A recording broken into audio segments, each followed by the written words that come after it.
நம்முடைய இந்த விசேஷ கூட்டத்தை இண்டிபெண்டன்ஸ் டே, நம்முடைய சுதந்திர தின விழாவை ஒட்டி உள்ள இந்த ஒன் டே ரிட்ரீட், இந்த கூட்டத்தை நாம் இதனுடைய பார்வையிலே இதை ஒழுங்கு செய்தோம். நம்ம அவரும் தலைவனை ஜெபம் செய்வோம். பரலோகப்பிதாவே, இந்த அருமையான நாளுக்காய் ஸ்தோத்திரம். இந்த நாளை நீரே முன்குறித்தீர் என்று அறிந்திருக்கிறோம். இந்த இண்டிபெண்டன்ஸ் டே என்று சொல்வதை விட எங்களுக்கென்று விசேஷித்த சுவிசேஷத்தினுடைய நற்செய்தி விழாவாய், விடுதலை விழாவாய் எங்களுக்கு இதை மாற்றி கொடுத்திருக்கிறேன். அதற்காக ஸ்தோத்திரம். நீ முன்குறித்த மக்களை நாங்கள் அழைப்பு விடுத்து இந்த நோட்டீஸ் அழைப்புதல் கொடுத்து வரவழைத்த எல்லோரும் வரும்படியாக நாங்கள் ஜெபம் செய்கிறோம். தடைகளெல்லாம் மாற்றும், எல்லோரும் வருவதற்குரிய கிருபையை தந்தலும், எல்லா தடைகளையும் மாற்றி தகப்பனை அவர்கள் வந்து சேர ஏற்ற நேரத்தில் வருவதற்கும் உதவி செய்தலும்.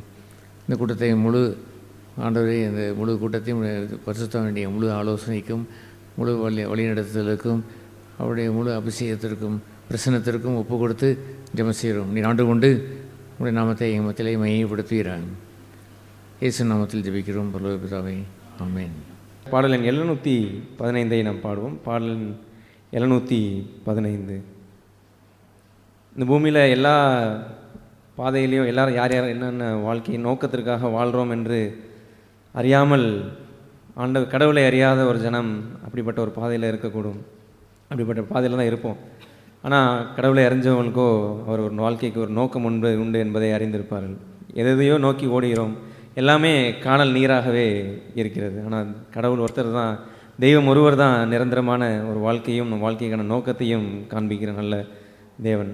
அப்படிப்பட்ட ஒரு உணர்வுடையவர்களாய் நம்மையே நாம் கேள்வி கேட்கும் வண்ணமாக இந்த பாடலை பாடுவோம். யாருக்காய் வாழ்கின்றாய் நீ, இந்த வையகன் தனிலே நீ வாழ்ந்திடும் நாட்கள் எல்லாம் யாருக்காய் வாழ்கின்றாய் நீ.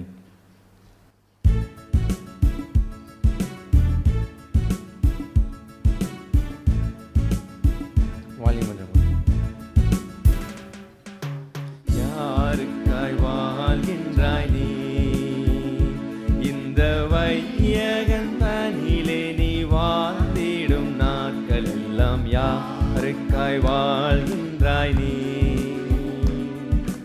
மாம்ச இச்சையில் சிக்கலுண்டு இந்த புவியினிலே, இந்த புவியினிலே சிற்றின்ப பிரியராய் வாழ்வாருண்டு இந்த புவியினிலே, இந்த புவியினிலே.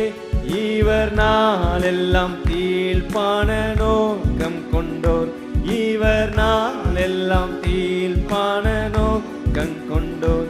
இவர் வாழ்வெல்லாம் பாவமும் சாபமுமே, இவர் வாழ்வெல்லாம் பாவமும் சாபமுமே. யாருக்காய் வாழ்கின்றாய் நீ, இந்த வையகன் தனிலே நீ வாழ்ந்திடும் நாட்கள் எல்லாம் யாருக்காய் வாழ்கின்றாய் நீ.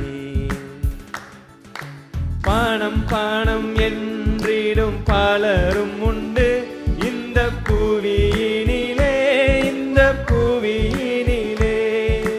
மனம் எல்லாம் செல்வத்தை சேர்த்திடவே இந்த புவியினிலே, இந்த புவியினிலே.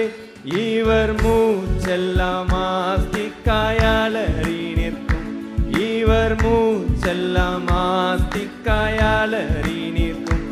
ஆனால் வாழ்வெல்லாம் வறட்சியும் தாழ்ச்சியுமே, ஆனால் வாழ்வெல்லாம் வறட்சியும் தாழ்ச்சியுமே. யாருக்காய் வாழ்கின்றாய் நீ, இந்த வையகன் தனிலே நீ வாழ்ந்திடும் நாட்கள் எல்லாம் யாருக்காய் வாழ்கின்றாய் நீ. கொள்கைக்காய் வாழ்பவர் பலரும் உண்டு இந்த புவியினிலே, இந்த புவியினிலே. பெருமைக்கு விலையாகி போவாருண்டு இந்த புவியினிலே, இந்த புவியினிலே. இவர் நாள் எல்லாம் விரிவில்லா மனதுடையோர், இவர் நாள் எல்லாம் இவர் வாழ்வெல்லாம் சாதனை இழந்து நிற்பார். இவர் வாழ்வெல்லாம் சாதனை இழந்து நிற்பார். யாருக்காய் வாழ்கின்றாய் நீ? இந்த வையகத்தனிலே நீ வாழ்ந்திடும் நாட்கள் எல்லாம் யாருக்காய் வாழ்கின்றாய் நீ? ஊடைப்பட்ட அப்பமாய் திகழ்வாருண்டு இந்த புவியினிலே, இந்த புவியினிலே கரைந்திடும் மூப்பாக நிற்பாருண்டு இந்த புவியினிலே, இந்த புவியினிலே. இவர் நாளெல்லாம் இயேசுவுக்காய் மறைந்து நிற்பார். இவர் நாளெல்லாம் இயேசுவுக்காய் மறைந்து நிற்பார். வேறும் கூப்பிடும் சத்தமாய் பணி புரிவார். வேறும் கூப்பிடும் சத்தமாய் பணி புரிவார். யாருக்காய் வாழ்கின்றாய் நீ? இந்த வையகன் தனிலே நீ வாழ்ந்திடும் நாட்கள் எல்லாம் யாருக்காய் வாழ்கின்றாய் நீ? நாம் அமர்ந்த வண்ணமாக இருக்கும். ஜெபம் செய்வோம். பரலோக பிதாவே, இப்போது இந்த வேளையிலையும் உம்முடைய சமூகத்தினாலே நீர் எங்கள் ஒவ்வொருவரையும் ஆண்டவரே பரத்திலிருந்து உம்முடைய வார்த்தை தந்து நாங்கள் ஒவ்வொருவரும் ஆண்டவரே உமக்குள்ளே ஊன்ற கட்டப்பட உதவித்தாரும். ஆண்டவரே வர வேண்டிய ஒவ்வொருவரையும் நீரே விரைவிலே கூட்டி சேரும். எல்லாருடைய இதயத்திலையும் நீரே கிரியை செய்யும். உம்முடைய பிரசன்னத்தினாலே எங்களை ஆண்டு நடத்தும். மீட்பரசருமாகிய இயேசு கிறிஸ்து மூலம் வேண்டிகளும் பரலோக பிதாவே, ஆமென். நீங்கள் ஒரு தந்திருக்கிற யாவருக்கும் ஆண்டவராய் இயேசுவின் நாமத்தில் வாழ்த்துக்களை தெரிவித்துக் கொள்கிறோம். இந்த independence day one day retreat அல்லது விசேஷித்த இந்த கூட்டத்திற்கு நீங்கள் வந்திருக்கிறீர்கள். இந்த ப்ரோக்ராம் ஒரு சிறிய இடைவேளை, டீ இடைவேளை இருக்கும். பின்பு கடைசியாக அது உணவு வேலை சுமார் 2 மணிக்குள்ளாக அது முடிவடைந்து விடும். இந்த யோவான் 14ஆம் அதிகாரத்திலே ஒரு அற்புதமான ஒரு வசனம் ஒன்று உண்டு. அதை இயேசு இந்த பூமிக்கு வந்து அதை சொன்னார். அதை எப்படி எழுதியிருக்கிறது என்று சொன்னால், அந்த பகுதியில் பிதா ஒருவர் தவிர அதை அவர் அறிந்திருக்கிற குமாரன் ஒருவரை தவிர வேறு ஒருவரும் தெய்வத்தை அறியவில்லை. ஆனால் அவர் இந்த பூமியிலே அவர் வந்தார் என்று அந்த பகுதிகளை நாம் வாசிக்கிறோம். எனவே அப்படி அவர் பூமியிலே அனுப்பப்பட்ட பிதாவால் அனுப்பப்பட்ட தெய்வத்தினால் அனுப்பப்பட்ட குமாரனாகிய இயேசு கிறிஸ்து ஒரு வார்த்தையை அவர் சொன்னார். என்ன சொன்னார் என்று சொன்னால், அந்த 18ஆம் வசனத்திலே நாம் அதை வாசிக்கிறோம். 18ஆம் வசனத்திலே, நான் உங்களை திக்கற்றவர்களாக விடேன் என்று அவர் சொன்னார். உங்களிடத்தில் திரும்பி வருவேன் என்று சொன்னார். ஏன் திரும்பி வருவேன் என்று அவர் சொன்னார் என்று சொன்னால், தேட் இஸ் த டைம், அந்த நேரம்தான் ஆண்டவராய் இயேசு கிறிஸ்து அவர் சிலுவையிலே மனிதனுக்காய் பாவ நிவர்த்திக்காய் ஒரு தேவ ஆட்டுக்குட்டியாய் பலியிடப்பட வேண்டிய நேரம் வந்தது.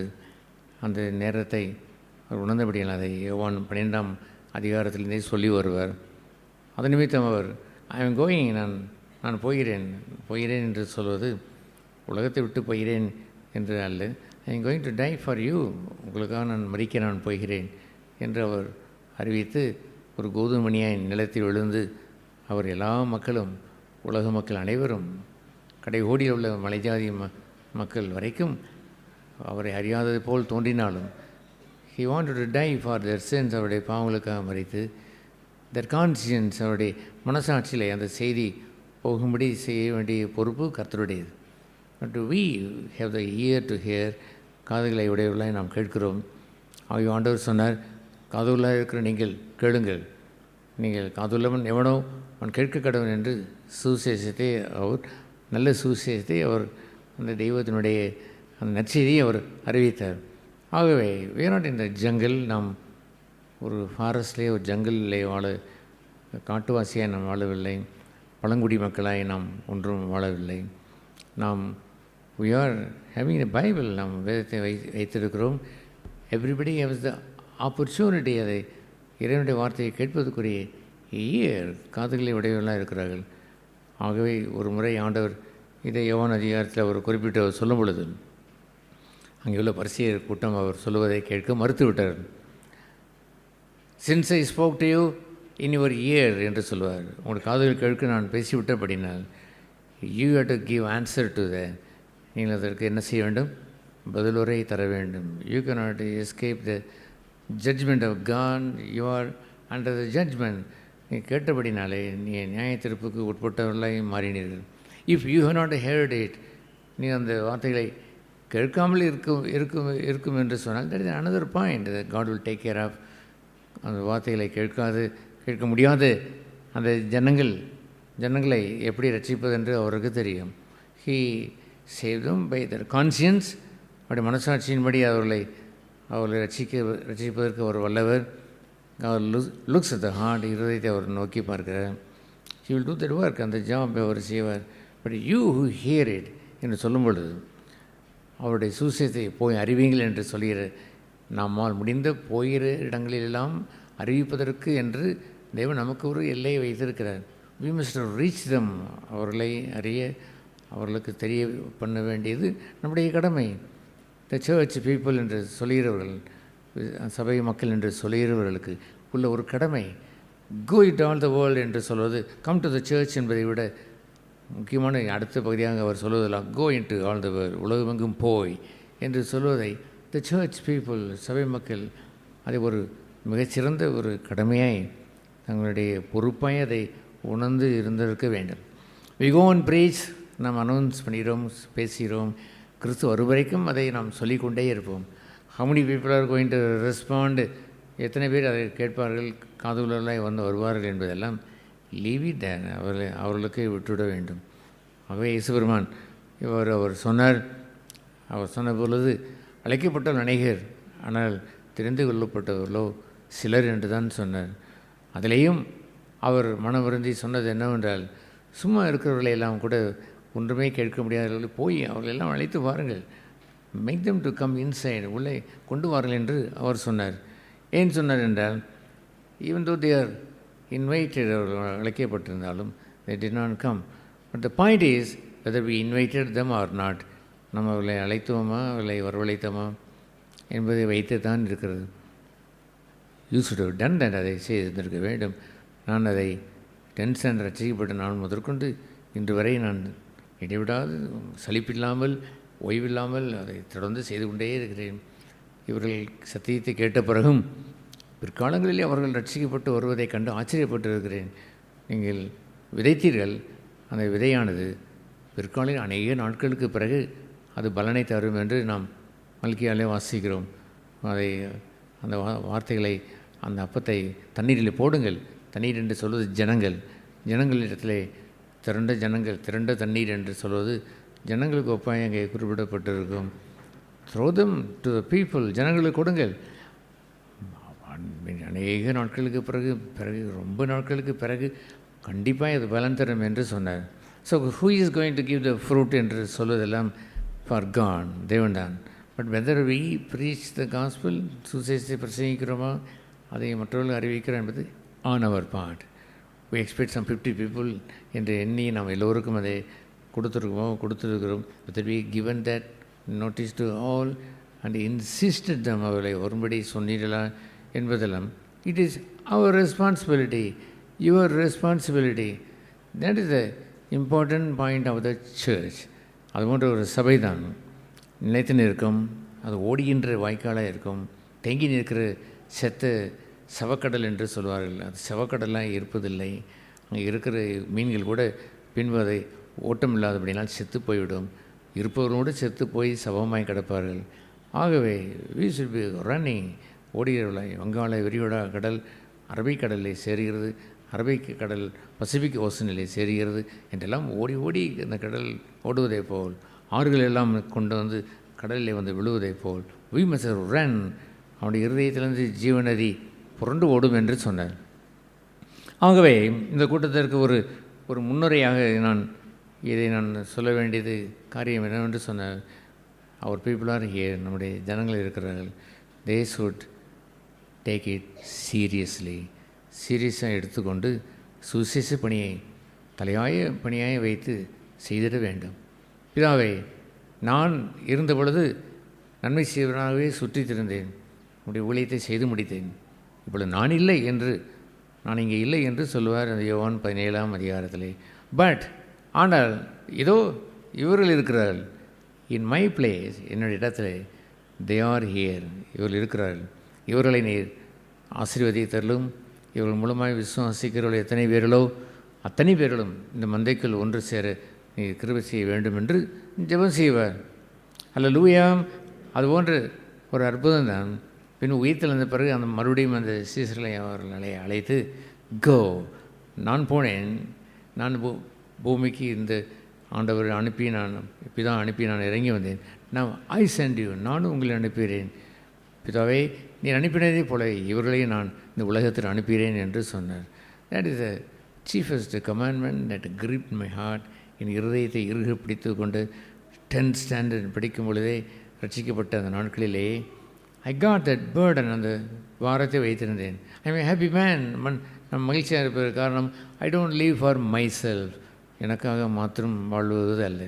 I want to leave for others, மற்றவர்களுக்காக நான் வாழ வேண்டும், மற்றவர்களும் கிறிஸ்துவுக்குள் கொண்டு வரப்பட வேண்டும், நித்திய ஜீவனை பெற வேண்டும் என்பதைத்தான் பிரதானமாக வைத்து நான் வாழ்கிறேன். we also to have that is a great missing point. அது பெரிய ஒரு இழப்பு இருக்கிறபடினாலே people's face is not shining and they are not happy, they are not peaceful, நல்ல சமாதானமாக இல்லை. ரட்சிக்கப்பட்டேன் என்று சொல்கிற 10 வருடம் 15 வருடம் என்று கணக்கு வைத்திருக்கிறார்கள். அது போன்ற கணக்கை வைத்து என்ன பிரயோஜனம்? கர்த்தர் சொன்னபடி வாழவில்லை.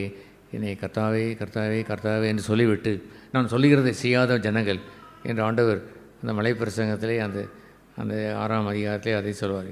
கர்த்தாவே கர்த்தாவே எல்லாம் சொல்லிக்கொண்டே இருங்கள், பட் நான் சொல்வதை ஒன்றும் செய்யாதிருங்கள். அப்படி இருந்தால் அது என்ன பிரயோஜனம் என்று அவர் கேட்பார். நீங்கள் தீர்க்கதரிசனம் சொல்லுகிறேன் சொல்லிக்கொண்டே இருங்கள், ஏதோ செய்து கொண்டே இருக்கிறீர்கள் அல்லாமல் நான் சொல்லுகிறபடி ரீச் அவுட் த சோல், ஆத்மாக்களை சந்தித்தெல்லாம் ஆத்மாவை ஆதாயப்படுத்தினெல்லாம் என்று தான் கேட்பார். ஈவன் இந்த புல்பிட்டை எடுத்துக்கொண்டாலும் it's not just for the preaching, வெறும் பிரசங்கம் பண்ணுவதற்கு அல்ல, டு வின் சோல்ஸ். நீங்கள் உட்கார்ந்திருக்கிறவருடைய இருதயத்திலேயே போய் விதைத்து பலன் தர வேண்டும். 30 பங்கு பலன் தந்தவர்கள் 60 பங்கு பலன் தருவதற்கு உயர்த்த வேண்டும். 60 பங்கு பலன் தந்தவர்களை 100 பங்கு பலன் தருவதற்கு அது உற்சாகப்படுத்த வேண்டும். அல்லாமல் it is not just doing something. நாம் மனுஷர்களுக்காக ஒரு தீர்க்கதரிசனம் சொல்வது, அற்புத ஊழியம் செய்வது, சுகமாக்க ஊழியம் செய்வது, தட்ஸ் ரைட், எல்லாம் செய்ய வேண்டும். But it's to heal them, அவர்களுக்கு சுகப்படுத்தியிருந்திருக்க வேண்டும், அவருடைய வாழ்க்கையில் ஒரு அற்புதத்தை உண்டாக்கி இருந்திருக்க வேண்டும். அந்த காஸ்பல் நற்செய்தி அவருடைய இருதயத்திற்கு போய் சேர்ந்திருந்திருக்க வேண்டும். ஐ ரிப்பீட் இட், இது நான் திரும்ப பலமுறை நான் சொல்வதற்கு காரணம், ஒரு முறை ஆண்டவர் சொன்னார், ஏன் உங்கள் செவிகள் மந்தமாக இருக்கிறது? நான் சொல்கின்ற வார்த்தை உங்களுடைய இருதயத்திலே உறைந்திருக்க கடவுள் என்று சொல்வார். லெட் இட் பி செட்டில் தேர், உறைந்திருக்க கடவுள் என்று சொல்வார். உங்களுடைய இருதயங்களிலே இந்த சுவிசேஷ பாரம் உறைந்திருக்க வேண்டும் என்றும், எல்லோரும் உறைந்திருந்தால் there will be jubilation, ஒரு மகிழ்ச்சி உண்டாயிருக்கும். ஆகவே தான் நாம் இதை திரும்ப சொல்கிறோம். That's okay. நாம் இந்த நற்செய்தி இந்த கூட்டத்திற்குரிய முக்கிய ஆதாரமாக கொண்டது என்னவென்று சொன்னால், அந்த யோவான் 14ஆம் அதிகாரத்திலே 18ஆம் வசனம், நான் உங்களை திக்கற்றவர்களாக விடேன் என்று அவர் சொன்னார். திக்கற்றவன் என்று சொன்னால் தமிழிலே நீங்கள் சொல்லுவது வார்த்தைக்கு வேறொரு பொருள் என்னவென்றால், இந்த உலகத்தில் எங்கே போவது ஏது போவது என்று உள்ள திக்கு தெரியாமல் திணறி நிற்கிற ஒரு மக்கள், குறிப்பாக ஏழை ஜனங்கள், திக்கற்ற மக்கள் என்று சொல்வதற்கு காரணம், அவர்களுக்கு வருமானம் சரியில்லை, அவர்களை ஆதரிப்பதற்கு யாரும் இல்லை, கணவன் மரித்து விட்டால் அல்லது மனைவி மரித்து விட்டால் அல்லது பிள்ளைகள் இல்லை, அவர்களுக்கு எந்த உறவினர்களும் ஆதரவாக இல்லை, இந்த உலகம் அவர்களுக்கு எந்த விதத்திலையும் அவர்களுக்கு சப்போர்ட்டாக ஒன்றும் இல்லை என்று சொல்லும் பொழுது திக்கற்ற மனுஷன் என்று சொல்வார்கள். தெய்வத்தை நோக்கி மார்பை அடித்து சிலர் கேட்டுக்கொள்வதெல்லாம், இறைவா நான் திக்கற்றவன் என்று அந்த பரிதாபத்திற்குரிய ஒரு இடத்தை தான் அதை சொல்லுவார்கள். இட் மேபி அது ஒரு பகுதியில் உண்மையாக இருந்தாலுமே கூட, உண்மையான அந்த வார்த்தையினுடைய பொருள் என்ன என்று அறிவீர்களா? What is the real meaning? உங்களுக்கு யாராவது தெரியுமா? சொல்லுங்கள். வாய்க்குள்ளே சொல்ல நான் எப்படி கேட்பது? That's right. பட் ஆங்கிலத்தில் நீங்கள் வாசிப்பீர்கள் என்றால் ஃபாதர்லெஸ், என்ன இல்லாதவர்கள், பிதா தகப்பன் இல்லாதவர்கள். That's a sad thing. இந்த உலகத்திலே எல்லோரும் பிறக்கும் பொழுது ஒரு தகப்பன் மூலமாய்த்தான் பிறக்கிறார்கள். That's right. எல்லாருக்கும் பெயரை இந்த அவருடைய அம்மா பேருடைய இன்சியில் வைத்திருக்க மாட்டார்கள். யாருடைய இன்சியில் வைத்திருப்பார்கள்? அப்பாவுடைய இன்சிலை தான் வைத்திருப்பார்கள். ஏனென்றால் they are the beginning of the seed there. அவர்கள் தான் அந்த விதைப்பவர்களுடைய அந்த விதையை, சந்ததிக்குரிய விதையை வைத்திருக்கிறவர்கள். ஆகவே தே ஆர் த பிளான்டர். அதை அவர்கள் ஒன்றை நாட்டி அவர்களுடைய வாழ்க்கையிலே ஒரு தோன்றுதலை உண்டாக்குறவர் அந்த தகப்பன் தான். ஆகவே ஒரு தகப்பனுடைய பொறுப்பு என்று சொல்வது ஏராளம் இருக்கிறது. இந்த உலக தகப்பன்மார்கள் தன் பிள்ளைகளுக்கு நல்ல ஈவுகளை கொடுக்க அறிந்திருக்கிறார்கள். அவர்களுக்கு அது அப்பம் என்று கேட்டால் நாளைக்கு தரேன் என்று சொல்லுவார்ல, அப்போ எப்பொழுது வேண்டும்? இப்பொழுதுதான் வேண்டும். Immediately they will give the bread. அப்பம் கொடுத்திருப்பார்கள். ஒரு அப்பம் சாப்பிட்ட பிறகு ஒரு முட்டை ஆம்லேட் என்று கேட்டால் நாளைக்கு தரேன் என்று சொல்ல மாட்டார்கள். உடனே ஒரு முட்டையை எடுத்து அதை பொரித்து கொடுப்பார்கள். அது உணவுக்கு 2 மீன் வேண்டும் என்று கேட்டால் அதுவும் 2 நாள் கழித்து என்று சொல்ல போகிறார். உடனே அதை கொடுத்து விடுவார். அப்படி இருக்க பரம தகப்பன் உங்களுடைய தேவைகளை நீங்கள் கேட்பதை கொடுக்காமல் இருப்பாரோ என்று இயேசு பெருமான் கூறினார். ஆகவே எத்தனையோ பேர் தங்களுடைய தகப்பன் மரித்து போய்விடுகிறார்கள். My father is died 10 years, ஒரு 12 years பிஃபோர் முன்பே அவர் என்னுடைய தகப்பனார் மரித்து விட்டார். என் தாயாரும் பின்பு மரித்தார்கள். அதுபோலவே சிலருடைய வீட்டிலே நான் எத்தனையோ பேர் சாட்சி சொல்கிறதை கேட்டிருக்கிறேன். நான் பிறந்ததுலேருந்து அப்பாவை பார்த்ததே இல்லை. ஏன் என்று கேட்டபொழுது ஹி டைட் வெரி சூன்.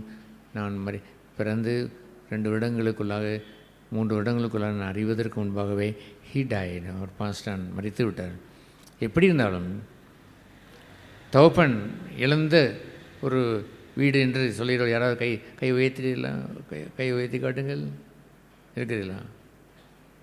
நல்லா இப்படி உயர்த்தி காட்டுங்கள். நல்லா இப்படி தான் எப்படி பார்க்க, கொஞ்சம் உயர்த்தி எல்லோரும் பார்க்க காட்டுங்க. தகப்பன் இழந்தவர்கள் என்று இருக்கிறார்களா? பிரேமா சிஸ்டருக்கு தகப்பன் இருக்கிறாரா? கை தூக்குங்கள். சிஸ்டர் உங்களுக்கு இருக்கிறார்களா? எல்லோரும் இருக்கிறார்களா? Okay, that's good. அதுபோன்ற ஒரு தகப்பன் என்று இருக்கிற ஒரு பகுதி கூட மெனி பீப்புள் இந்த உலகத்தினுடைய தகப்பனையை கூட அவர்கள் பார்க்கவில்லை.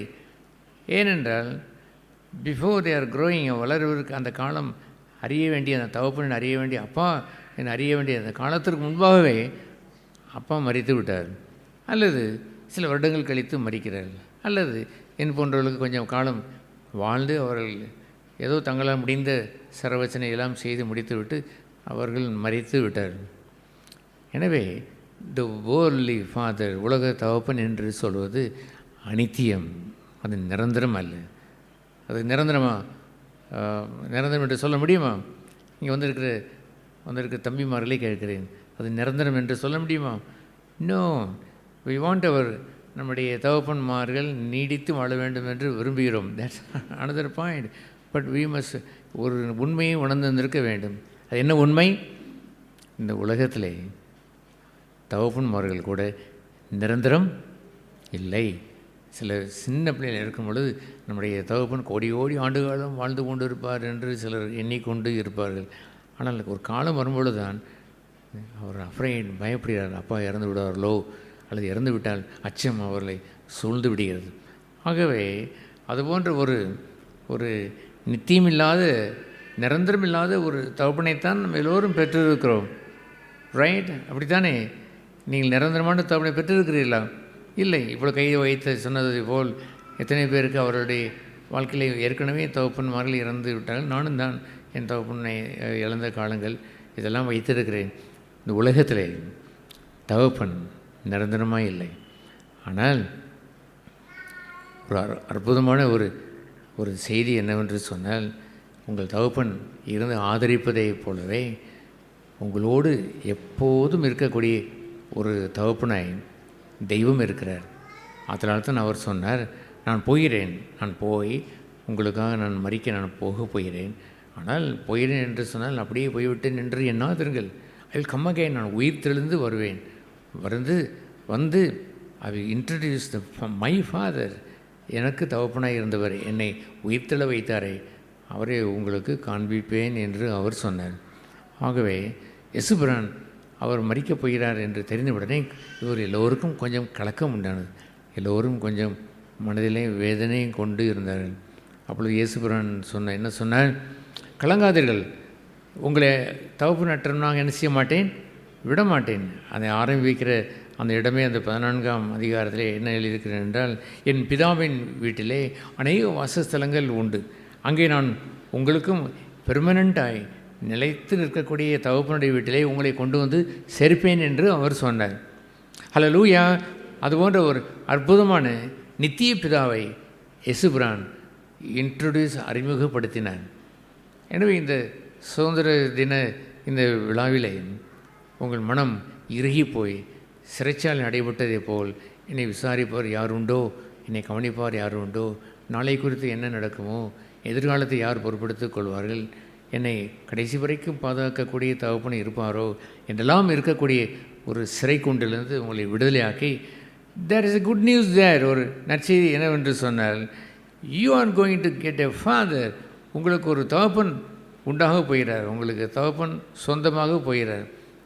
இந்த உலகத்தில் உள்ள ஒரு ஐஸ்வர்வானை காட்டி இனிமேல் இவர்தான் தகப்பன் என்று சொன்னால், ஒரு பெரிய அதானி என்று சொல்கிறார்களே, பெரிய பணக்காரனை டாடா பிர்லாவை காட்டி இவர்தான் தகப்பன் என்று சொன்னால் வி பி ஹாப்பி. ஆனால் அதைவிட மேலாய் அண்ட சராசரங்களையும் படைத்த தெய்வம் எனக்கு சொந்த தகப்பனாய் மாறுகிறார்கள் என்று சொல்வது மகிழ்ச்சியான காரியமா இல்லையா? Yes, if it is true for you, உங்களுக்கு உண்மையாக இருந்தால் மகிழ்ச்சியான காரியம். என்னுடைய பெயருக்கு முன்னால் விலாசம் இருக்குது, டி என்று போட்டிருப்பேன். அது என்னுடைய அப்பாவுடைய இனிஷியல் தங்கராஜ் என்பதை டி என்று போட்டிருப்பேன், D Rathnakumar. That is permanent there even after his death. மரணத்திற்கு பிறகும் அதுதான் என்னுடைய இனிஷியல், இன்னாருடைய மகன் என்று பெயர். அதுபோல் நிரந்தரமாய் உங்களுக்கு ஒரு இனிஷியலை பெற்றிருந்தால் you will be really happy, மகிழ்ச்சியுடையவர்களாக இருப்பீர்கள். நிரந்தரமாய் த ஹெவன்லி ஃபாதர் ஹெச்எஃப் என்று சொல்லிற பரலோக வரமண்டலில் இருக்கிற பிதா உங்களுடைய இனிஷியலாய் மாற வேண்டும். உங்களுடைய பெயருக்கு முன்னால் வருகிற அந்த இனிஷியல் என்று சொல்வார்களே, அதுவாய் மாறிவிட்டது என்று சொன்னால் you will not be orphan, ஒரு அனாதை போல் இருந்து விட மாட்டீர்கள். நீங்கள் ஒரு நாளும் தகப்பன் இல்லாத ஒரு பிள்ளையை போல் வாழ மாட்டீர்கள். தகப்பன் இல்லாத பிள்ளைகளை குறித்து பல ரூபத்திலே நான் பார்த்துருக்கிறேன். அனாதை இல்லத்திற்கு நான் போகும் பொழுது அவருடைய கண்களை உற்று நோக்குவது உண்டு. அந்த அனாதை பிள்ளைகளுக்கு சாப்பாடு கொடுப்பார்கள், படிப்பு கொடுக்கிறார்கள், தங்குவதற்கு இடம் கொடுக்கிறார்கள். ஆகிலும் இந்த ஐஸ் அவருடைய கண்களிலே ஒளி இருப்பதில்லை, ஒரு மகிழ்ச்சி இருப்பதில்லை. அவளை பாதுகாத்து கொள்வதற்கு ஒரு பெட்டகமாய் அந்த இடம் இருந்தாலுமே கூட உண்மையான மகிழ்ச்சி அந்த பிள்ளைகளுடைய கண்களில் தோன்றுவதில்லை. ஏன் தெரியுமா? தே ஹவ் நோ ஃபாதர், அவர்களுக்கு தகப்பன் இல்லை என்பதுதான். ஆகவே இந்த பரம தகப்பனாய் வருகிற ஒரு பாதையை தான் இயேசுபிரான் வழிவகுத்து கொடுத்தார். அவர் சொன்னார், என் பிதா என்று சொன்னார். இந்த 2ஆம் வசனத்திலே என் பிதா என்று அவர் சொல்லி, பின்பு அவர் சொன்னதெல்லாம் உங்களையும் அந்த பிதாவுக்கு பிள்ளைகளாய் உங்களை நான் கொண்டு வந்து சேர்ப்பேன் என்று அவர் சொன்னார். தெய்வத்தின் பிள்ளையாய் தெய்வத்தை தன்னுடைய சொந்த தகப்பனாய் மாற்றுவதற்காகத்தான் இயேசுபிரான் இந்த பூமியிலே வந்தார். டோன்ட் யூ வாண்ட் தேன்? அதை நீங்கள் விரும்பவில்லையா? அதை நீங்கள் விரும்புகிறீர்களா? அந்த தெய்வம் என்னுடைய சொந்த பிதாவாய் மாறுகிறது எல்லாம் நான் சொல்கின்ற ஒரு ஐடியா இல்லை. இந்த வேத புத்தகத்திலே சொல்லப்பட்ட சத்தியம். இந்த சத்தியம் எத்தனை பேருக்கு பலித்திருக்கிறது? எத்தனையோ ஆயிரக்கணக்கான மக்களுக்கு பலித்திருக்கிறது, எனக்கு பலித்திருக்கிறது. இந்த சபையில் எல்லாரும் பலித்தது என்று எனக்கு தெரியாவிட்டாலும் அவர் அதை கேட்டிருக்கிறார்கள். மெஜாரிட்டியில் அதை பலித்திருக்கிறது நான் விசுவாசித்திருக்கிறேன். ஆகவே இந்த நற்செய்தி, இந்த சுதந்திர தினம் உள்ள இந்த நற்செய்தியிலே உங்களை மனதில் ஆட்கொண்டிருக்கிற ஒரு பயம், ஒரு பீதி, ஒரு கவலை என்பதையெல்லாம் போக்குவது என்னவென்று தெரியுமா? உங்களுக்கு நித்தியமான நிரந்தரமான தகப்பன் வேண்டும். அல்லது தகப்பனையே காணாத உலகத்திலே, இந்த தகப்பன் சீக்கிரமாக மரித்து போகிற இந்த காலங்களிலே உங்களை கடைசி மட்டும் பாதுகாப்பதற்கு ஒரு தகப்பனைத்தான் இயேசுபிரான் நற்செய்தியாய் நமக்கு அறிவித்திருக்கிறார். எப்படி அறிவித்தார்? நான் உங்களை தகப்பனற்றவராக என்ன செய்வதில்லை, விடுவதில்லை. அவருக்கு பெயரே நித்திய பிதா என்று ஏசாயா புத்தகத்திலே வாசிக்கிறோம். His name is eternal father. நித்திய பிதாவை நமக்கு அவர் இருக்கிறார். அவரை அப்படி நித்திய பிதாவை கொண்டு வந்திருக்கும் பொழுது என்ன நடக்கும் என்று சொல்லுகிற அந்த மத்தேயு எழுதின சுவிசேஷத்திலே இவ்வாறு வாசிக்கிறோம். மத்தேயு எழுதின சுவிசேஷம் அந்த ஆறாம் அதிகாரத்திலே 6ஆம் அதிகாரத்தில் அவர் குறிப்பிட்டு அவர் சொல்லும் பொழுது அங்கே பாருங்கள், அந்த 6:26 வசனத்தில் அவர் சொல்லுவார், பாருங்கள் உங்கள் பரமபிதா என்று ஒரு சொந்தத்தை கொடுத்து வைத்து விட்டார். நமக்கு எல்லாருக்கும் ஒரு சொந்த தகப்பன் உடையவராய் தெய்வம் மாறிவிட்டார் என்று சொன்னால் அவர் என்ன செய்வாராம்? அவர் அந்த ஆகாயத்து பட்சிகளையும் பார்க்கிறீர்கள் அல்லவோ, அதை மாதிரியாக வைத்து கொள்ளுங்கள். பூமியில் உள்ள பட்சிகள் மனுஷனை நம்பி வாழுகிறது. அதற்கு நோய் வரும், நொடி வரும், அது ஆக்சிடெண்ட் வரும், செத்து போகும், அதை கழுத்தை அறுத்து வெட்டி விடுவார்கள், தின்று விடுவார்கள். ஆனால் ஆகாயத்து பட்சிகள் என்று சொல்வதை உங்கள் பரமபிதா பிழை போட்டுகிறார் என்று கேரண்டியை உங்கள் பரமபிதாவின் மூலம் ஆகாயத்து பட்சிகளுக்குரிய அந்த கேரண்டியை இணைத்து காட்டினார் பாருங்கள். ஆகவே ஆகாயத்து பட்சிகளை நீங்கள் கவனித்து பார்த்தால் ஒரு கவலையும் இல்லை. அவைகளுக்கு உரிய உணவை எல்லாம் தெய்வம் தருகிறார். மனுஷன் கோழி வளர்த்தால் அது அவன் உணவு தர வேண்டும். வான்கோழியை வைத்தால் அவனை சார்ந்து தான் அது வாழ்ந்து கொண்டு இருக்கும். அவனை சார்ந்து வாழ்கிற எல்லா அந்த பறவைகளுக்கும் நோய் உண்டு. ஆனால் ஆகாயத்து பட்சிகளை கவனித்து பார்த்தீங்கன்னா ஒரு நோய் கூட வருவதில்லை. அவைகளை நான் பிழைப்பூட்டுகிறேன். ஒரு உலகமே பஞ்சத்தில் இருந்தாலும் ஒரு பறவை கூட பஞ்சத்தினாலே வாடி பொத்தென்று கீழே விழுந்து சாவது இல்லை.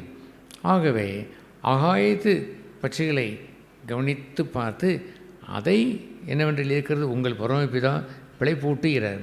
பற்றியெல்லாம் அதை விதைக்கவில்லை, அறுக்கவில்லை, களஞ்சியத்தில் சேர்த்து வைக்கவில்லை, ஏதோ சம்பாதிக்க போவதென்று அதை போவதில்லை.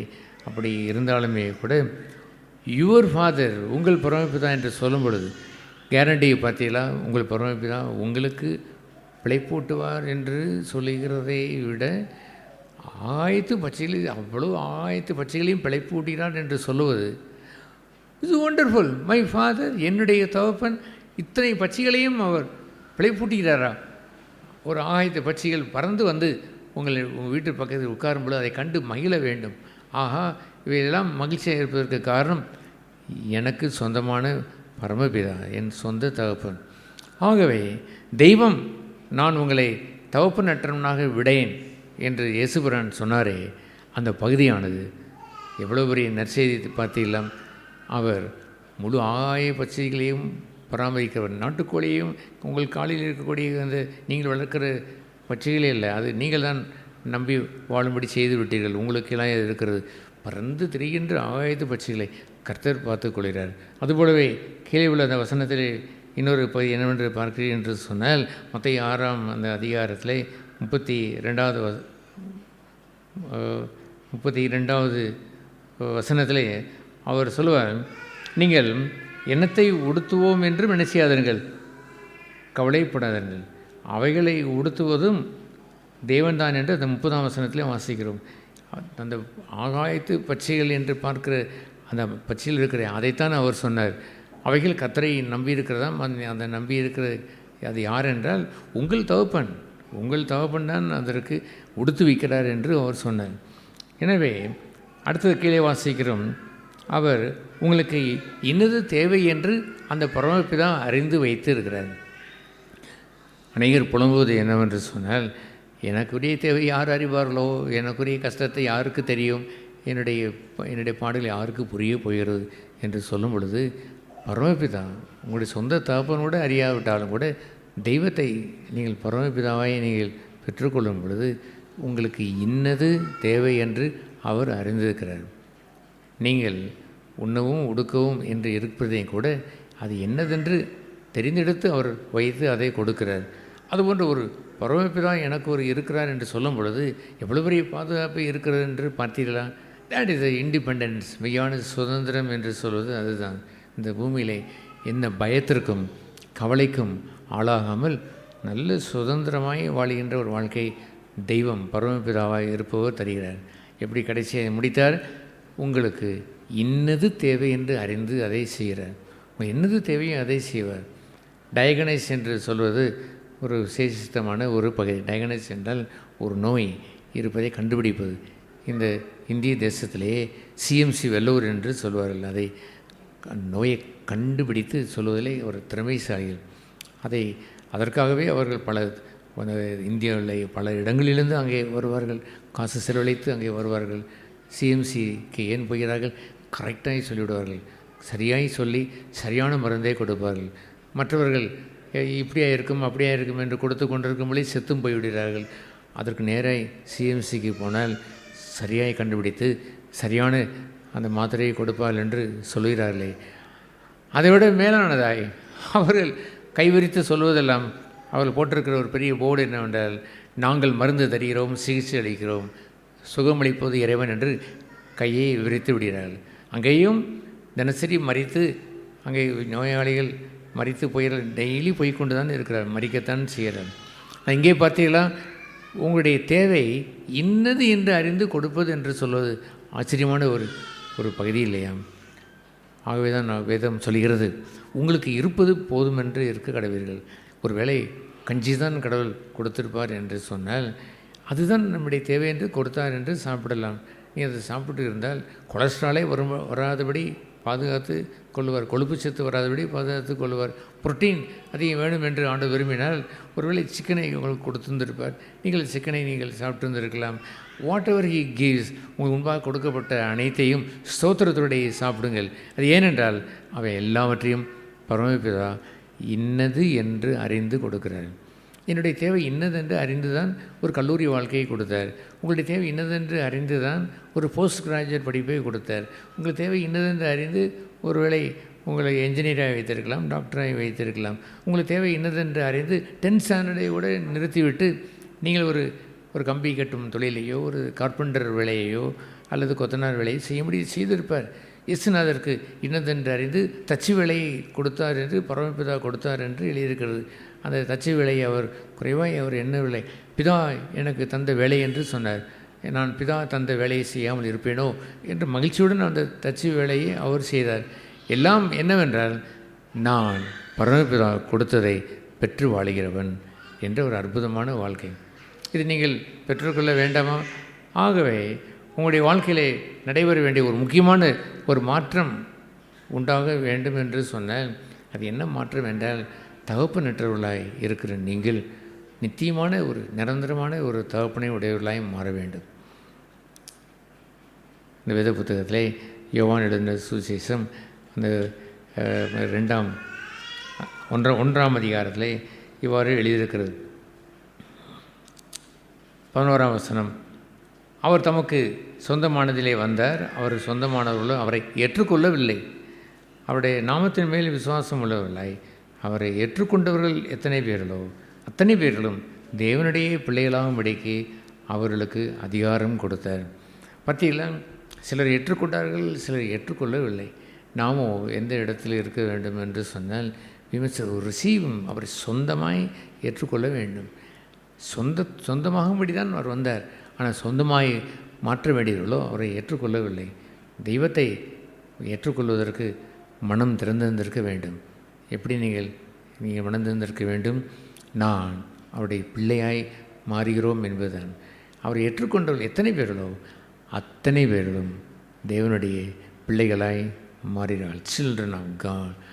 ஐ belong to the child of God. அந்த தேவனுடைய பிள்ளை என்ற அந்த குழுவில் இருக்கிறேன். இங்கே இல்லாதவர்கள் நீங்கள் எல்லோருமே தேவனுடைய பிள்ளைகளாய் மாறிவிட்டால் உங்களுக்கு யார் தகப்பன்? பரமண்டலங்களில் இருக்கிற பிதா என்று சொல்லிடுற அந்த தெய்வம், சர்வத்தையும் ஆளுகை செய்கிற தெய்வம் உங்களுடைய சொந்த பிதாவாய் மாறுவார். You must believe that. அதை விசுவாசிக்க வேண்டும். தேவன் இல்லவே இல்லை என்று சொல்கிற மக்கள் இருக்கிறார்களே, தே ஓன்ட் பிலீவ் இட். அதை விசுவாசிப்பது இல்லை. But you must believe it.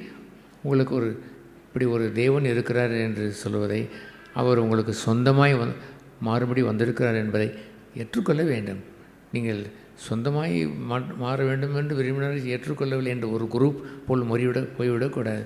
ஆனால் ஏற்றுக்கொண்டவர் என்று இருக்கிறார்களே, அதுபோல் அவரை விசுவாசித்து, இறைவா, இந்த உலகத்திலே நான் தகப்பனற்றவன், நாசில் சுவாசமுள்ள தகப்பனை நான் சொல்லவில்லை. இறைவா, நித்தியத்திற்கும் பரமராஜ்யத்திற்கும் என் ஆத்மா வாழப்போகிற கோடி கோடி ஆண்டு காலம் வாழப்போகிற நித்திய ஜீவனுக்கும் நீர்தான் தகப்பனானவர், நீர்தான் தெய்வம் என்று அறிந்திருக்கிறேன். உம்மை என் சொந்த தகப்பனாய் மனப்பூர்வமாக ஏற்றுக்கொள்வதற்கு நான் வந்திருக்கிறேன். அவரை ஏற்றுக்கொண்டவர்கள் எத்தனை பேர்களோ அத்தனை பேர்களும் தெய்வத்தின் பிள்ளைகள் என்று பெயர் சூட்டுகிறீரே, நான் தெய்வத்தின் பிள்ளையாய் மாறுகிறேன். ஹல்லேலூயா. உலகத்தில் தகப்பனை பெற்ற அந்த பிள்ளைகள் நித்திய காலமாய் தகப்பன் உடையவர்களாய் இல்லை. இவரை பெற்றவர்களோ நித்தியமாய் தகப்பனை பெற்றவர்களாய் வாழுகின்றபடினாலே அவர் சொன்னார், நீங்கள் திக்கற்றவர்களாய் தகப்பனற்றவர்களாய் கைவிடப்படுவதில்லை. ஆகவே ஐ வில் கேதர் யூ, உங்களை என்னோடு கூட சேர்த்துக்கொள்வேன்.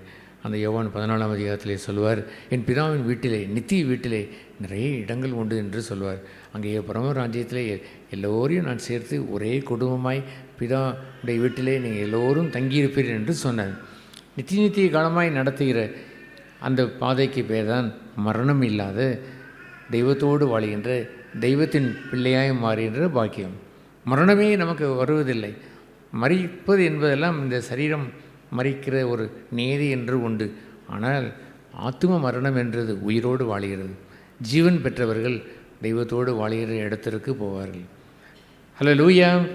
இது போன்ற ஒரு பாதுகாப்பான நீங்கள் இடத்தை நீங்கள் அடைய வேண்டும் என்றால் ஒரே ஒரு காரியம், you must be the child of God. நீங்கள் தேவனுடைய பிள்ளையாய் மாற வேண்டும். தென் காட், தேவன் உங்களை சொந்த பிள்ளையாய் உங்களை ஏற்றுக்கொள்வார். தெய்வத்தின் பிள்ளையாய் மாறுவது எவ்வளவு ஆச்சரியம் என்று பார்த்தீர்களா? உடனே உங்களுடைய தேவையை அறிந்து உங்களுக்கு பூமியில் இருக்கக்கூடிய தகப்பனிடத்தில் போய் அப்பம் கேட்டால் உடனே கொடுக்குறார், முட்டையை கேட்டால் உடனே கொடுக்குறார், மீனை கேட்டால் உடனே கொடுக்குறார். இப்படி பொல்லாத தகப்பன் என்று சொன்னால் அனித்தியமான தகப்பன் என்று பெயர். மறைந்து போகிற நாசில் சுவாசமுள்ள மனிதன் மறைந்து போகிற ஒரு தகப்பனே இவ்வளவு நன்மையை செய்வார் என்று சொன்னால் உங்களுடைய பரமபிதா உங்களுக்கு உதவி செய்யாமல் இருப்பது எப்படி என்று அவர் கேட்டார். இது போன்ற ஆச்சரியமான ஒரு வாழ்க்கையை தான் நாங்கள் வாழ்ந்து வருகிறோம். இங்கே வைத்திருக்கிற ஒரு படத்தை போல் இந்த அடைக்கலான் குருவிகள் முழுவதும் அவரை அண்டிக் கொண்டதென்று வேதம் சொல்கிறார். அடைக்கலான் குருவிகளுக்கும் தகைவலான் குருவிகளுக்கும் உம்முடைய பலிபீடம், உம்முடைய சமூகம் பேரின்பமாய் பாதுகாப்பாய் அமைந்ததை, அதுவே எங்களுடைய அடைக்கலம் என்று சொல்கிற அந்த வசனம், தெய்வ வசனத்தை கீழே போட்டு வைத்திருக்கிறோம். அதுபோல் நீங்கள் எல்லோரும் ஒரு தெய்வத்தையே நம்பி வாழ்கின்ற குருவி என்பது அதற்கு தகப்பன் இல்லை, நமக்கு தகப்பன் உண்டு. ஆகவே அந்த குருவியை விட மேலான அந்த குருவிகளையும் போஷிக்கிற தகப்பன் என் தகப்பன், என்னுடைய தகப்பன் போஷிக்கிறார் என்ற ஒரு பாக்கியம் இருக்கிறது. அந்த உயர்ந்த பாதுகாப்பு நம்ம எல்லோரும் பெற வேண்டாமா? எல்லோரும் தேவனுடைய பிள்ளைகளாயும் மாற வேண்டாமா?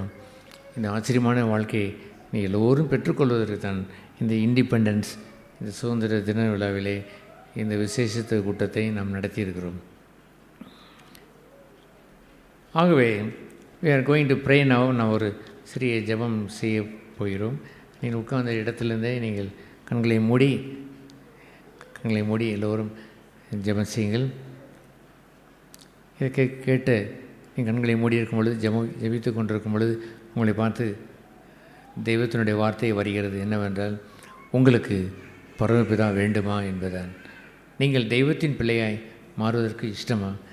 நீங்கள் மனம் திரும்பி இந்த உலக ராஜ்யத்தை விட்டு பரலோக ராஜ்யத்துடைய தகப்பன் எனக்கு வேண்டுமென்று அவரை நம்பி விசுவாசிக்கிறீர்களா என்ற கேள்வியை தான் உங்களுக்கு நாங்கள் கேட்கிறோம். நீங்கள் எல்லோரும் கண்களை மூடியிருக்கிற நேரத்தில், எங்களுக்கும் பரமபிதா வேண்டும், நாங்களும் தெய்வத்தினுடைய பிள்ளைகளாய் மாற விரும்புகிறோம் என்று சொல்கிறவர்கள் இருப்பீர் என்றால் உங்களுக்காக நாங்கள் ஜெபம் செய்கிறோம். நீங்கள் இருக்கும் இடத்திலிருந்து நீங்கள் உங்கள் கைகளை உயர்த்தி காண்பித்தால் போதும். இறைவன் அதை பார்ப்பார், உங்களுடைய ஜெபங்களை அவர் ஏறெடுப்பார். இப்படி யாராவது இருக்கிறீர்களா, நான் தெய்வத்தின் பிள்ளையாய் மாறி இறைவனை என்னுடைய சொந்த தகப்பனாய் பெற்றுக்கொள்கிறேன் என்ற விருப்பத்தை அறிந்தவர்கள், அதை தெரிந்தவர்கள் கரங்களை உயர்த்தி நீங்கள் காண்பீங்கள். உங்களுக்காக நாங்கள் ஜெபம் செய்ய போகிறோம். யாராவது இருக்கிறீர்களா, உங்களுடைய கரங்களை உயர்த்தி, எனக்கு தெய்வம் வேண்டும், எனக்கு தெய்வம் எனக்கு சொந்த அப்பாவாய் நித்திய பிதாவாய், நிரந்தரமான பிதாவாய் மாற வேண்டும் என்ற விருப்பம் கொண்டவர்கள் உங்கள் கரங்களை உயர்த்தி காட்டுங்கள். எஸ், கரங்களை உயர்த்தினவர்களுக்காக நாம் ஜெபம் செய்கிறோம். பரலோக பிதாவே, இந்த வேளையிலும் கரங்களை உயர்த்தின யாவரையும் ஆசீர்வதித்து தன்னுடைய வாழ்க்கையிலே தெய்வத்தை நித்திய பிதாவாய், நிரந்தரமான பிதாவாய், இனி நாங்கள் உலகத்தில் அனாதைகள் இல்லை, தவப்பு நட்டவர்களாய் இல்லை, தவப்பனை பெற்றவர்களாய் மகிழ்ச்சி கொண்ட வாழ்க்கையை, கவலையில்லாத வாழ்க்கையை நாங்கள் வாழ்வோம் என்ற அந்த நிச்சயத்தை உள்ளத்திலே தாரும். அனாதைகளை போல் கவலை கொள்கிற வாழ்க்கை இனிமேல் இல்லை என்று சொல்கிற ஒரு விடுதலையை, ஒரு சுதந்திர தினத்தை அவள் பெற்றுக்கொள்ள உதவி செய்கிறாங்க. எல்லோரையும் வந்தவர்களை ஆசீர்வதியும் கிருபை செய்தலும் இயேசு நாமத்தில் ஜெபிக்கிறோம் பரலோக பிதாவே. ஆமென். ஆமென். நாம் இப்பொழுது 9வது பாடலில் உள்ள ஒரே ஒரு கோரஸ், முதல் கோரஸை நாம் படிப்போம். இந்த பாட்டு புத்தகத்தில் 9வது பாடல் 1வது ஸ்டான்ஸா மட்டும். மகிழ்வோம் மகிழ்வோம் தினமாக மகிழ்வோம், இயேசுராஜனம் சொந்தமாயினார். மகிழ்வோம் மகிழ்வோம் தினமாக மகிழ்வோம், இயேசுராஜனம் சொந்தமாயினார். இந்த பாதளத்தின் சொந்தக்காரரவர், எந்த உள்ளத்தின் சொந்தமானார். இந்த பாதளத்தின் சொந்தக்காரரவர், எந்த உள்ளத்தின் சொந்தமானார்.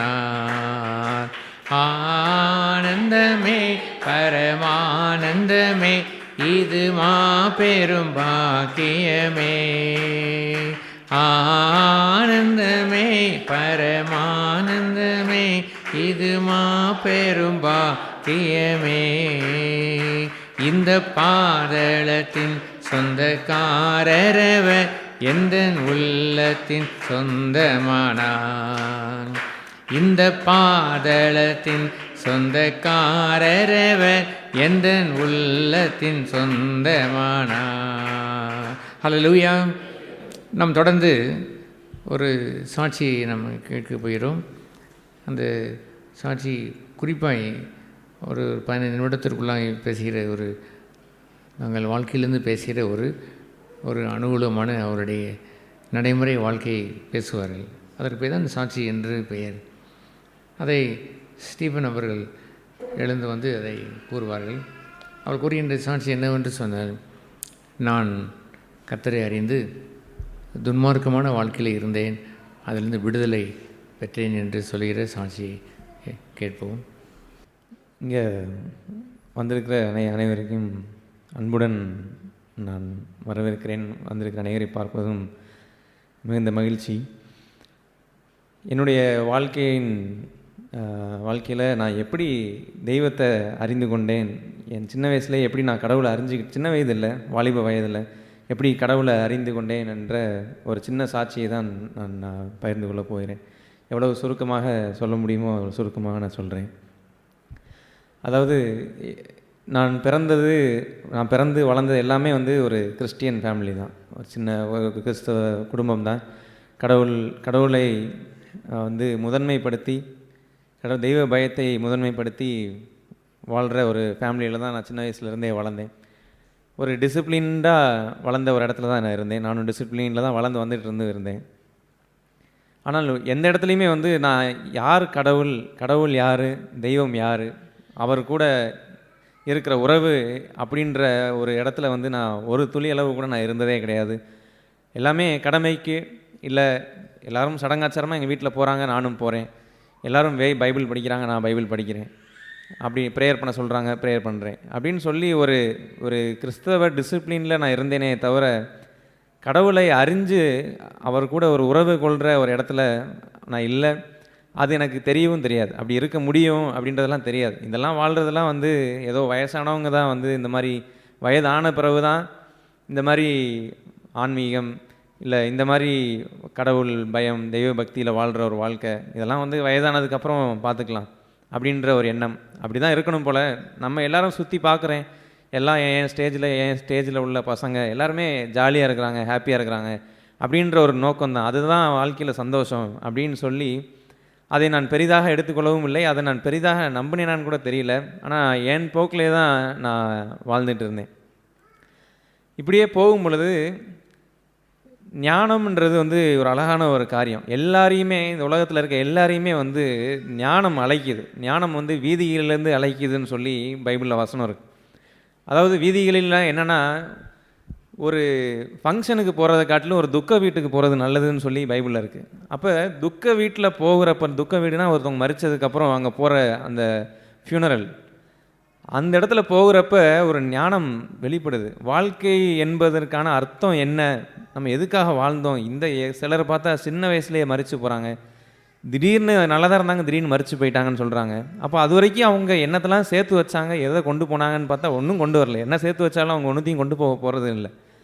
அப்போ எந்த நோக்கத்துக்காக வாழ்கிறாங்கன்றதெல்லாம் அநேக டிஃப்ரெண்ட் இன்ஸ்டன்சஸ் மூலமாக ஞானம் நம்ம எல்லாரையுமே அழைக்கும். அது நம்ம நிதானித்து பார்க்குற ஒருத்தவங்களா, வாழ்க்கையை நிதானித்து பார்க்குற ஒருத்தவங்களா இருந்தோம் அப்படின்னா நம்மளை ஞானம் அழைக்கிறத பார்க்க முடியும், கேட்க முடியும். ஒரு 80 வயசில் ஒரு கோடீஸ்வரர் சூசைட் பண்ணிட்டு சாகுறார். கோடீஸ்வரர், அவ்வளவு கோடியாக சம்பாதிச்ச ஒரு கோடீஸ்வரர் சூசைட் பண்ணிவிட்டு, ஃபேமஸான ஒரு கோடீஸ்வரர் சூசைட் பண்ணிவிட்டு சாகுறாருன்னா, அவர் அவ்வளவு நாளாக என்ன தேடினார், என்ன சேர்த்து வச்சார், அவர் வாழ்க்கையில் தேடின நிம்மதி அவர் வாழ்க்கையில் துளியளவு கூட கிடைக்கல அவருக்கு. அதனால நிம்மதியை தேடி கோடியாக சேர்த்து வச்சுருந்தார், பேங்க்கில் வச்சுருந்தார், சேர்த்து வச்சுருந்தார், குடும்பத்துக்கு கொடுத்துருப்பார். ஆனால் அவர் வாழ்க்கையில் எதை தேடினார், எதுவுமே கிடைக்காம ஒரு ஏமாற்றத்தில் கொண்டு போய் சூசைடில் முடிகிறாருன்றப்ப அது நமக்கான ஒரு ஞானத்தின் அழைப்பு தான். என்ன வாழ்க்கையில் நீ தேடி கொண்டு போகிறாய், நீ எதை தேடிட்டு போகிற. ஒரு வீட்டில் ஒரு நாய்க்குட்டியை வாங்கினா கூட ஒரு காரணத்தோடு தான் ஒருத்தவங்க வாங்குகிறாங்க. வாங்கி ஒன்று அது வீடை பாதுகாக்கணும், இல்லை அது என்னோடு நான் நேரம் செலவிடுவதற்காண்டி வாங்குகிறேன் அப்படின்னு சொல்லி ஒரு நாய்க்குட்டியை வாங்குறதுக்கு கூட ஒரு காரணத்தோடு ஒரு மனுஷன் வாங்குறான்னா, நான் இந்த பூமியில் படைக்கப்பட்ட ஒரு சிருஷ்டி, நான் படைக்கப்பட்ட ஒரு படைப்பு. அப்போ எனக்குன்னு ஒரு நோக்கம் இருக்குல்ல, இந்த பூமியில் நான் வாழ்கிற வாழ்க்கையில் எனக்குன்னு ஒரு நோக்கம் இருக்குது அப்படின்றதெல்லாம் நம்ம நிதானித்து பார்க்கும் பொழுது அது என்னுடைய ஞானத்தின் ஒரு அழைப்பு, கர்த்தருடைய ஒரு அழைப்பு தான் அது. நீ எந்த நோக்கத்திற்காக இந்த பூமியில் படைக்கப்பட்டு இருக்கிற அப்படின்னு சொல்லி. அப்படி ஒவ்வொரு காரியங்களையும் நம்ம கவனித்து பார்த்தோம்னா, நீ தப்பு நமக்கே தெரியும். எல்லாம் மனசாட்சின்றது கிறிஸ்தவம் அப்படின்னு சொல்லி, கிறிஸ்டியானிட்டி அப்படின்றதெல்லாம் மனுஷன் கொடுத்தது தான் அந்த மதம் என்ற ஒரு காரியம். ஆனால் அதற்கும் மாறாக தெய்வம் ஒருத்தர் இருக்கிறாருங்கிறத நம்புறது. ஏன் இருதயத்தில் அந்த கேள்வி இருந்துச்சு, கடவுள் இருக்கிறாரா அப்படின்ற ஒரு கேள்வியெலாம் இருந்துச்சு. அதற்கெல்லாம் எனக்கு அப்படி ஒரு ஞானத்தின் பதிலை கடவுள் கொடுத்தது என்னென்னா, நான் சுற்றி ஒரு மரத்தை பார்த்தாலே தெரிஞ்சிடும், இது எந்த மனுஷனாலையும் உருவாக்கப்பட்டது கிடையாது.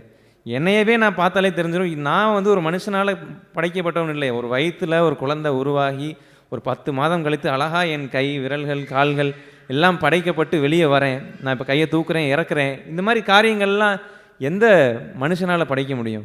இதை ஆண்டவர் கடவுள் படைத்த படைப்பை வச்சு தான் மனுஷனுக்கு வேலையே. டாக்டராக இருக்கட்டும், இன்ஜினியராக இருக்கட்டும், எல்லாமே அவர் படைத்த படைப்புனால தான் அந்த வேலையே. ஆனால் படைத்தவர் என்று ஒருத்தர் இருக்கிறாரே அப்படின்னு சொல்லி நான் நிதானித்து பார்க்குறோம்னாலே தெரியும் கடவுள் ஒருத்தர் இருக்கிறார் அப்படின்னு சொல்லி. இந்த உலகத்தில் குரங்கு இருக்குன்னு நம்புறவன் கடவுள் இருக்காருன்னு நம்ப மாட்டான் ஒரு சிலர்.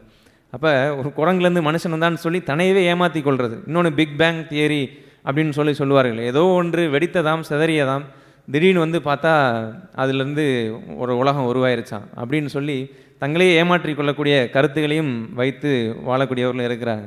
ஆனால் நிதானித்து ஒருத்தன் பார்த்தான்னா, கடவுள்னு ஒருத்தர் இல்லைன்னா அந்த இடத்துல பூமியில் ஒரு படைப்பே இருக்காதுன்றதெல்லாம் அறிஞ்சு கொள்ள முடியும். இப்படி அநேக ஞானத்தின் அழைப்பு. நம்ம தப்பு செஞ்சு சில காரியங்கள் பாவம் செஞ்சு போகும் பொழுது இது தவறு என்பதை நமக்கு கடவுள் எல்லாருக்குமே மனசாட்சின்றதை கொடுத்துருக்கிறார். அந்த மனசாட்சியில் உணர்த்தப்படுவோம், இது தப்பு நீ செய்கிறது அப்படின்னு சொல்லி. ஆனால் நம்மளோ அவன் செய்கிறான், இவன் செய்கிறான், அவன் நல்லா தானே இருக்கிறான் அப்படின்னு சொல்லிட்டு நம்மளையே ஏமாற்றிக்கிட்டு திரும்பி அந்த தப்பு அதிகமாக செய்கிறோம். அப்படி செஞ்சு நம்ம மனசாட்சி சூடுண்டு போய் இருக்குது. இப்படி அநேக ஞானத்தின் அழைப்பு இந்த பூமியில் நம்ம எல்லாருமே பார்க்க முடியும்.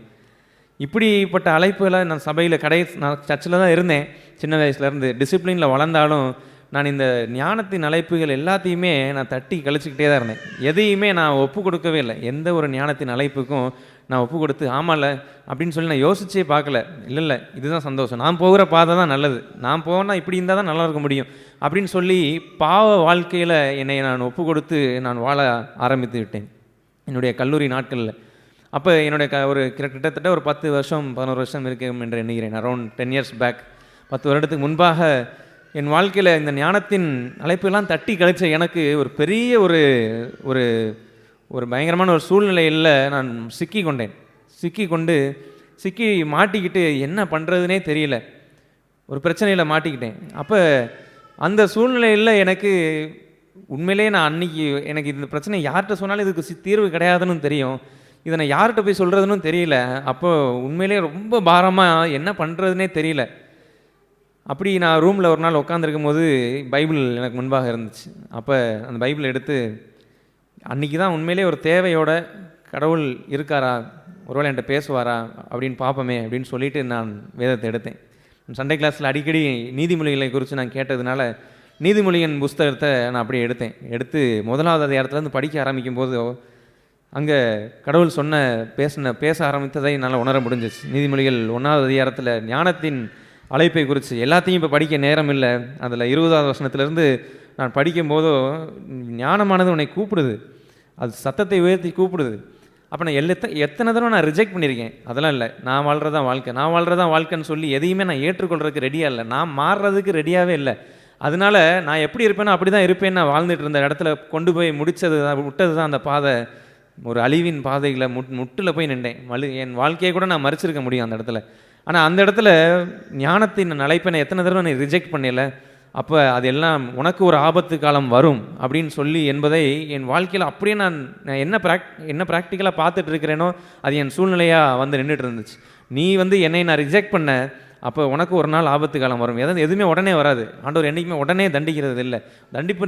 தண்டனை என்பது என்னை மறிச்சு போ அப்படின்றது கிடையாது. அதுக்கு தண்டனை என்ற வார்த்தையே தவறென்று நான் சொல்லுவேன். ஏன்னா அதற்குரிய வார்த்தைன்றது என்ன, சிச்சை. கடவுள் நம்ம பிள்ளைங்க ரொம்ப சின்ன பிள்ளையாக இருக்கும் பொழுது என்னுடைய மகள் ஏதோ ஒரு சேட்டை ரொம்ப செஞ்சிட்டா அப்படின்னா ஒரு இடத்துல போகும்போது ஒரு லெவலை தாண்டி போகிறப்ப ஒரு சின்ன அவங்க அவங்க உணரும்படியான ஒரு கடிந்து கொள்ளக்கூடிய ஒரு காரியத்தை நான் செய்யும் பொழுது தான் அவங்க கொஞ்சம் ரியலைஸ் பண்ணுற ஒரு இடத்துக்கு வருகிறாள் என்பது போல் ஒரு தகப்பனை போல் கடவுள் ஒரு சிச்சையை நம்ம வாழ்க்கையில் அனுமதிப்பார்.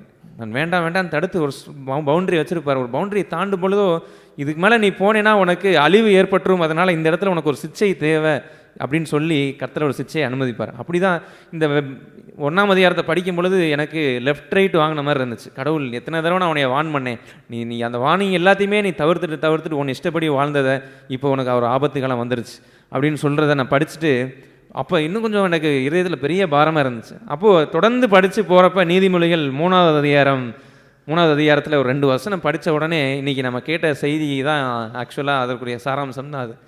3வது அதிகாரத்தில் 11-12 படித்து பார்த்தோம்னா நீதிமொழிகள் 3:11-12 என் மகனே நீ கர்த்தருடைய சிச்சையை அற்பமாக எண்ணாத அப்படின்னு சொல்லி இருந்துச்சு.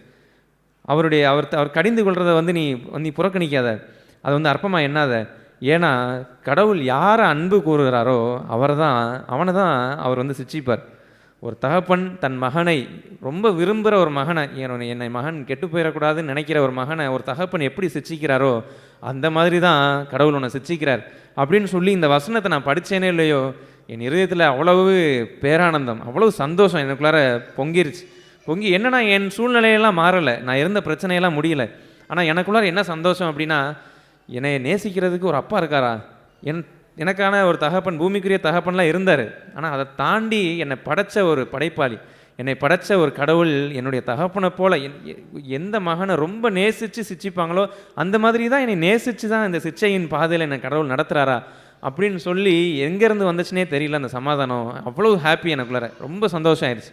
அவ்வளோ சமாதானம் என் இதயத்தில் பொங்கி எனக்கு இந்த சூழ்நிலைலாம் மாறலை. ஆனால் எனக்கு அப்பா ஒருத்தர் இருக்காருன்ற ஒரு உறுதி வந்த உடனே அதை தாண்டி எனக்கு வேறு சந்தோஷமே எனக்கு பூமியில் இல்லாதது போல் அவ்வளவு நிறைஞ்சிச்சு என் இருதயமே. நிரம்பி அந்த சூழ்நிலையெல்லாம் மாறலை. ஆனால் உண்மையிலே சொல்கிறேன், அந்த சூழ்நிலை எல்லாமே ஒன்றும் இல்லாமல் போகும்படியாக தவிடுபடியாகவே மாற்றிட்டார் ஆண்டவர். ஆச்சரியமாக நடத்தினார் ஆண்டவர். இந்த பாதையில் கொண்டு போய் உனக்கு நான் இருக்கேன், தகப்பனாக நான் உனக்கு இருக்கிறேன், நான் தான் உன்னை சிச்சிக்கிறேன்றதை காண்பிச்சது மட்டும்தான் எனக்கு இப்போ வரைக்கும் சந்தோஷம். அந்த சூழ்நிலைக்குள்ளே நான் போனதுக்கு நான் ஆண்டவருக்கு நன்றி செலுத்துகிறேன். இப்படி தான் என் வாழ்க்கை தொடங்கி ஒரு பர்டிகுலர் டைமுக்கு அப்புறம் உலகத்தை பார்க்க ஆரம்பிச்சிட்டேன். இன்னும் வளர ஆரம்பிக்க உலகத்தை பார்த்து, உலகத்தில் எல்லாரும் ஜாலியாக இருக்கிறது போல் இருக்கிறாங்களே, இதுதான் ஜாலி, இதுதான் என்ஜாய்மெண்ட்டுன்னு சொல்லி ஃப்ரெண்ட்ஷிப்பு, தவறான பழக்கங்களுக்குள்ளார திரும்பியும் அப்படியே பேக் அடித்து, கடவுள் என்றால் ஒரு பயம் உண்டு, அவருடைய கிருபையினால தான் நான் வாழ்கிறேன்றதெல்லாம் நான் அறிஞ்சிருந்தேன். ஆனால் இருந்தாலும் உலகத்தின் ஈர்ப்பின்படியாக நான் உலகத்திற்கு திரும்பியும் ஒப்பு கொடுத்து பின்வாங்கி போன ஒரு நிலையில் என்னையே நான் ஒப்பு கொடுத்து போனேன். நான் உண்மையிலேயே சொல்கிறேன். ஆனால் அந்த பாதையில் நான் எத்தனையோ இடத்துல நான் மறிச்சிருக்க முடியும். கிணத்துல முங்கி நான் செத்துருக்க முடியும், ஆக்சிடெண்ட்டில் நான் செத்துருக்க முடியும். ஆனால் கடவுள் எல்லா இடத்துலையுமே பாதுகாத்தாரனே, நம்ம சாகாதபடி பாதுகாத்துக்கிட்டார். ஏன்னா என் ஆத்துமா முக்கியம்.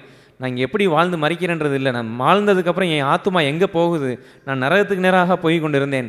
ஆனால் கடவுள் பொறுமையாக இருந்து அவர் எல்லா காரியங்களையும் பொறுமையாக இருந்து என்னை நடத்தினார். அப்படி தான் என்னுடைய வாழ்க்கையில் சில பழக்கங்களுக்குள்ளாகவும் நான் போய் சிக்கி கொண்டேன். ஃப்ரெண்ட்ஷிப் அப்படின்ற ஆரம்பித்து ஒரு குடி பழக்கம், சிகரெட் பழக்கம் என்ற காரியங்களும் வாழ்க்கைக்குள்ளாக பிரவேசிக்க ஆரம்பித்து விட்டுச்சு. அதெல்லாம் பிரவேசிக்க ஆரம்பித்து உண்மையிலே ஒருத்தன் ஒரு ஒயின் ஷாப்லேயோ எங்கேயாவது யாரையாவது பார்த்தீங்கன்னா அவன் ஏதாவது ஒரு ரீசன் வச்சுருப்பான். அவன் போய் பாவம் செய்கிறதுக்கு, குடிக்கிறதுக்கு ஒரு காரணம் வச்சுருப்பான். ஏன்னா அவனுக்கு பாவம் செய்யணும்னு ஆசை, அதுக்கு ஏதாவது ஒரு காரணம் வச்சுருப்பான். அவனுடைய சூழ்நிலையை சொல்லுவான். என் வீட்டில் இது பிரச்சனை, அதனால் நான் குடிக்க வந்தேன், இல்லை எனக்கு இப்படி நடந்துருச்சு, இவங்க இறந்துட்டாங்க, இல்லை ஏதோ ஒரு காரியத்தை வைத்து கொண்டு தான் பாவ பழக்கங்களுக்கு ஒப்பு கொடுத்து பாவம் செய்கிறதுக்கு ஏதாவது ஒரு காரணம் எல்லாருக்கும் வேணும். ஒருத்தவனை போய் கொலை செய்யணும்னா அதுக்கு ஒரு காரணம் வச்சுக்கிட்டு அவன் பாவம் தான். அந்த பாவத்தை செய்கிறதுக்கு ஒரு இச்சை நம்ம மாம்சத்தை எல்லாருக்கும் இருக்குது. அதனால் அதை செய்கிறதுக்கு ஒரு காரணத்தை ஒன்று வைத்து கொண்டு அதை செய்கிறார்கள். ஏதோ ஒரு காரணத்தை வைத்து கொண்டு பாவத்தில் மாள்ற ஒரு வாழ்க்கையில், அது போலவே நானும் என் வாழ்க்கையில் சில காரணங்களை வைத்து கொண்டு இதெல்லாம் காரணம் இருக்கிறனால நான் இப்படி பாவ பழக்கங்கள் செய்வது ஒன்றுமல்ல அப்படின்னு சொல்லி அப்படியே பாவ பழக்கங்களுக்கும் அடிமையாகிற ஒரு வாழ்க்கைக்குள்ளாரவும் நான் போயிட்டேன். இதெல்லாம் போகும்பொழுது என்னால் இந்த உலகத்தை கவனித்து பார்த்தோம், நல்லா கவனித்து பார்த்து உண்மையிலே நிதானிக்கிற ஒருத்தவங்களாக இருந்தீங்கன்னா, ஒரு தேட்டரில் போய் ஒரு 3 மணி நேரம் படம் பார்த்துட்டு ஒருத்தன் வெளியே வரான் அப்படின்னா, வெளியே வரும்பொழுது அவன் இருதயத்தில் இருட்டு தான் இருக்கும். அந்த 3 மணி நேரம் சந்தோஷமாக சிரித்து ஆடல் பாடல் விசிலுமாக இருக்கும். ஆனால் அந்த படம் முடித்து வெளியே வரும்பொழுது அவன் இருதயத்தை உத்து பார்த்தான்னா, இல்லையே வெறுமையாக இருக்கே, நான் திரும்ப ஏதாவது செய்யணும், அப்போ தான் எனக்கு சந்தோஷம் அப்படின்னு சொல்லி இந்த காலத்தில் ஓடிடின்லாம் நிறைய வந்துருச்சு. அமேசான் பிரைம், நெட்ஃப்ளிக்ஸ் அப்படி இப்படின்னு வந்துருச்சு. அதனால் தன் வீட்டிலேயே இருந்து எதையோ பார்த்து நான் என் சந்தோஷத்தை நான் பூர்த்தி செய்து கொள்ள விரும்புகிறேன். நான் இதெல்லாம் பார்த்தா ஒரு ஹாப்பியாக இருந்துக்கலாம், கொஞ்ச நேரம் ஒரு 3 ஹவர்ஸ் ஹாப்பியாக இருக்கலாம். யூடியூப் பார்த்து ஷார்ட்ஸ் பார்த்துக்கிட்டே இருந்தால், பேர் தான் ஷார்ட்ஸ், அது ரொம்ப நேரம் நம்மளை பார்க்க வச்சுட்டே இருக்கும். அப்படி ஷார்ட்ஸ் பார்த்தா ஹாப்பியாக இருந்துக்கலாம் அப்படின்னு சொல்லி தனக்குத்தானே ஒரு சந்தோஷத்தை உருவாக்க முயற்சி செய்கிற மனுஷன். அப்படிப்பட்ட ஒரு வாழ்க்கையில் தான் நானும் இருந்தேன். அப்படி இருந்து முடித்ததுக்கப்புறம் வெறுமை அப்படின்றத பார்த்து கடவுள் என்னை ஒரு நாள் ஒரு பர்டிகுலர் டைமுக்கு அப்புறம் நான் என் லைஃப்பில் ஒரு பிரேக் போட்டேன். நான் எதை நோக்கி ஓடுறேன், நான் என்ன பண்ணிகிட்டு இருக்கிறேன், என் ஃப்ரெண்ட்ஸ்லாம் நான் இதுதான் ஜாலின்னு நினச்சிட்டு இருக்கிறேன். உண்மையிலேயே மதுரையில் இருக்க ஃப்ரெண்ட்ஸ்லாம் உண்மையிலே நல்ல குணமுடைய நிறைய ஃப்ரெண்ட்ஸ் இருந்தாங்க. ஆனால் என்ன தான் ஃப்ரெண்ட்ஸ் இருந்தாலும் யார் இருந்தாலும் என் வாழ்க்கையில் ஒரு வெறுமை இருந்துச்சு. எல்லாமே பெர்மனண்ட், நிரந்தரம் இல்லைன்றதை கடவுள் காண்பிச்சார். ஈவன் அந்த ஃப்ரெண்ட்ஷிப்புக்குள்ளாரையும் உத்து பாரு, அதில் ஒரு விரிசல் இருக்குது. நீ போகிறபடி எல்லாமே நல்லபடியாக நடக்கிறதுனால நல்லா இருக்குது. ஒரு மாற்றம் இல்லை, ஒரு அகெயின்ஸ்டாக நம்ம ஏதோ பேச ஆரம்பிச்சிட்டோம் அப்படின்னா அந்த இடத்துல ஒரு சின்ன விரிசல் வருது. அப்போ இந்த உலகத்தில் இருக்கிற ரிலேஷன்ஷிப்பும் பெர்மனண்ட் இல்லை, எனக்கு இருக்கிற என்டர்டெயின்மெண்ட்டும் பெர்மனண்ட் இல்லை, எதுவுமே நிரந்தரமே இல்லைன்னா எது தான் நிரந்தரம் அப்படின்னு சொல்லி நான் திரும்பியும் கடவுள் அண்டையில் திரும்ப ஆரம்பித்தேன். நான் பார்த்தேன் கடவுளுடைய கரம். நான் அவருக்கு விரோதமாக தான் இந்த நாள் வரைக்கும் நான் வாழ்ந்தேன். ஆனால் இந்த நாள் வரைக்கும் அவர் நான் மறித்து போயிருக்கலாம், ஆனால் சாக கூட விடலைனே. எல்லா காரியங்களையும் அவருடைய கரம் என்னை பாதுகாத்து வந்து அவருடைய கிருபையை பார்த்தேன். அதுதான் கிருபைன்ற வார்த்தை. தகுதியே இல்லாத ஒருத்தவனை நேசிக்கிறது தான் கிருபை. அன்புன்றதெல்லாம் கடவுள்கிட்ட தான் நான் கற்றுக்கவே ஆரம்பித்தேன். ஏன்னா நல்லது செய்கிறவங்களுக்கு நல்லது செய்கிறது ரொம்ப ஈஸி. ஆனால் நமக்கு தீமை செய்கிறவனுக்கு போய் நான் நன்மை செய்யணும் அப்படின்னா அங்கே தான் அன்புன்றதுக்கு அர்த்தமே இருக்குது. அப்போ நான் கடவுளுக்கு விரோதமாக தீமை தான் செஞ்சுட்டு இருந்தேன். ஆனால் கடவுளோ என் மேலே அன்பாக இருந்து நீ என்கிட்ட வருவ, நீ என் மகனாய் மாறி நீ என்கிட்ட வருவ அப்படின்னு சொல்லி பொறுமையாக காத்திருந்ததெல்லாம் பார்த்து அந்த அன்பை நான் ருசிக்க ஆரம்பித்தேன். இப்படிப்பட்ட அன்பை இருக்குது. இந்த பக்கம் திரும்பினா உலகத்தில் பார்க்குறப்ப எல்லாமே அழகாக இருக்குது, ரொம்ப சந்தோஷமாக இருக்கிறது போல தெரியுது. எல்லாரும் தங்கள் ஃபேஸ்புக்கு, இன்ஸ்டாகிராம்லலாம் பார்க்கும் பொழுது வாழ்க்கை ஒரு பக்கம் இருக்கும், ஆனால் ஃபோட்டோ எடுத்து போடுறதெல்லாம் பார்க்கும் பொழுது உண்மையிலே சந்தோஷமாக இருக்கிறது போல் காண்பித்து கொள்வது பிறருக்கு. இப்படிலாம் இருக்கும். வாழ்க்கையில் சந்தோஷம் நிம்மதி இல்லாத ஒரு வாழ்க்கையை வாழ்ந்துக்கிட்டு இதுதான் சந்தோஷம், தேட்டருக்கு போனால் ஹாப்பி, இப்படி இருந்தால் நல்லா வாழ்க்கையில் ஹாப்பியாக இருக்கலாம் அப்படின்னு சொல்லி தனக்குத்தானே அவங்க டிஃபைன் பண்ணி கொட்ட ஒரு ஹாப்பினஸ், அது வெறும் காணல் நீர் மட்டும்தான். காணல் நீர் என்பது தூரத்தில் பார்க்குறதுக்கு தண்ணி மாதிரி இருக்கும். நீங்கள் ஹைவேலலாம் போகிறப்ப பார்த்தீங்கன்னா தண்ணி மாதிரியே இருக்கும். பக்கத்தில் போய் பார்த்தா தண்ணி இல்லை. அது வந்து அந்த வெயில் அந்த வெளிச்சத்து நிமித்தம் வரக்கூடிய ஒரு ஃபினாமினல் நிமித்தம் வரக்கூடிய ஒரு காணல் நீர் என்ற ஒரு மிராஜ் என்ற ஒரு ஃபினாமினா. அதே போல் தான் இந்த பூமி உலகம் தரக்கூடிய சந்தோஷம் எல்லாமே. இதுதான் ஹாப்பின்னு நினைக்கிறேன். ஒரு சிகரெட் அடிக்கிற ஒருத்தவன்ட்ட போய் கேட்டோம் அப்படின்னா அந்த நேரம் அடிக்கிறப்போ சந்தோஷம் நினைப்பான். அதுக்கப்புறம் ஏன்டா அடித்தோன்னு தோணும், இனிமேல் வேண்டான்னு தோணும். அதுக்கப்புறம் ஒரு பர்டிகுலர் டைமுக்கு அப்புறம் நான் திரும்பி அடிக்கணும்னு தோணும். இப்படியே வந்து உலகத்தை நம்ம பாவம் வந்து நம்மளை அடிமைத்தனப்படுத்தி வைத்திருக்கிறது. நம்ம கோவப்படுறவன் வந்து இப்படி தான் கோவப்பட்டு அதுக்கு பெரிய டேமேஜை உண்டு பண்ணிடுவான். ஐயோ ஏன்டா பண்ணணும்னு ஃபீல் பண்ணுவான். அடுத்த ஒரு சூழ்நிலை வரும்போது திரும்பியும் சராமரியாக கோவப்படுகிற ஒரு காரியம்.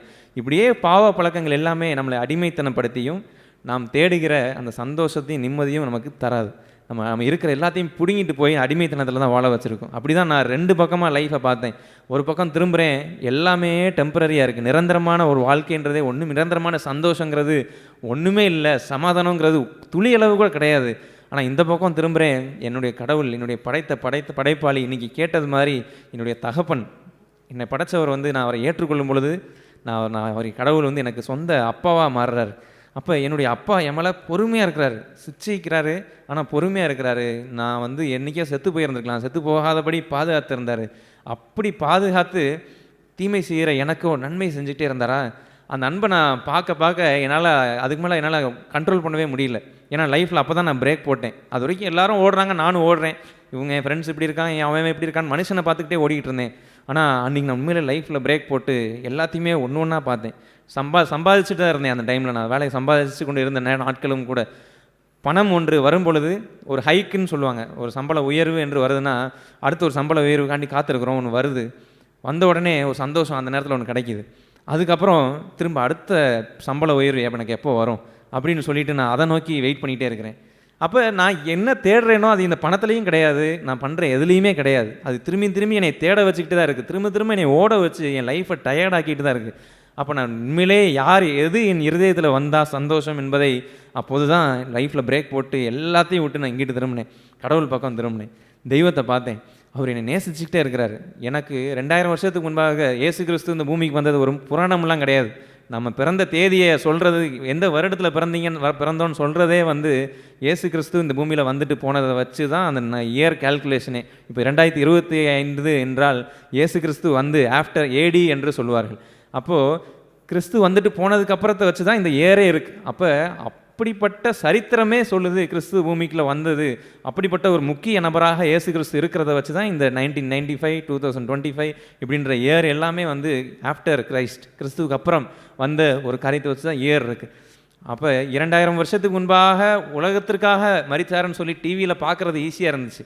ஆனால் ஒரு நாள் நான் ரியலைஸ் பண்ணேன், 2000 வருஷத்துக்கு முன்பாக இயேசு கிறிஸ்து எனக்காக சிலுவையில் மரித்தார்.